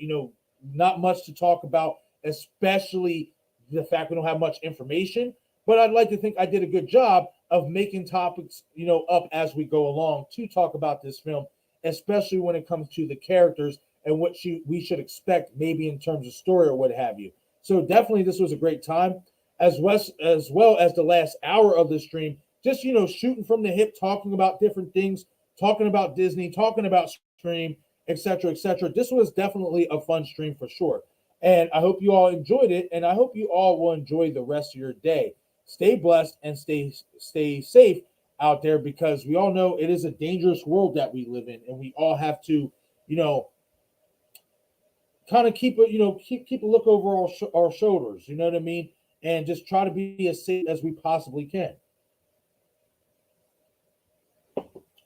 Can't get too cute out in this univar. But guys, I appreciate you all. Honestly, if you guys haven't done so already, please do so. Please shoot this stream a like. It definitely does help out with the algorithm. Leave a comment at the end of the stream. That also will help, other new viewers catch this stream and also view the channel as well. I mean, I have no doubts, because you guys do an awesome job at that, and just showing support to the channel and the streams and the videos all in one, all together. So I have no doubts that you guys will look out for the cookout and leave a comment at the end of the stream. But all right, everyone. Once again, this is I Shot Him 6 Times, YouTube horror movie channel. Person creator of the channel, Marcus. I will catch you guys tomorrow for my part 1 of Scream Franchise Omnibus. Everybody, enjoy the rest of your night and take care.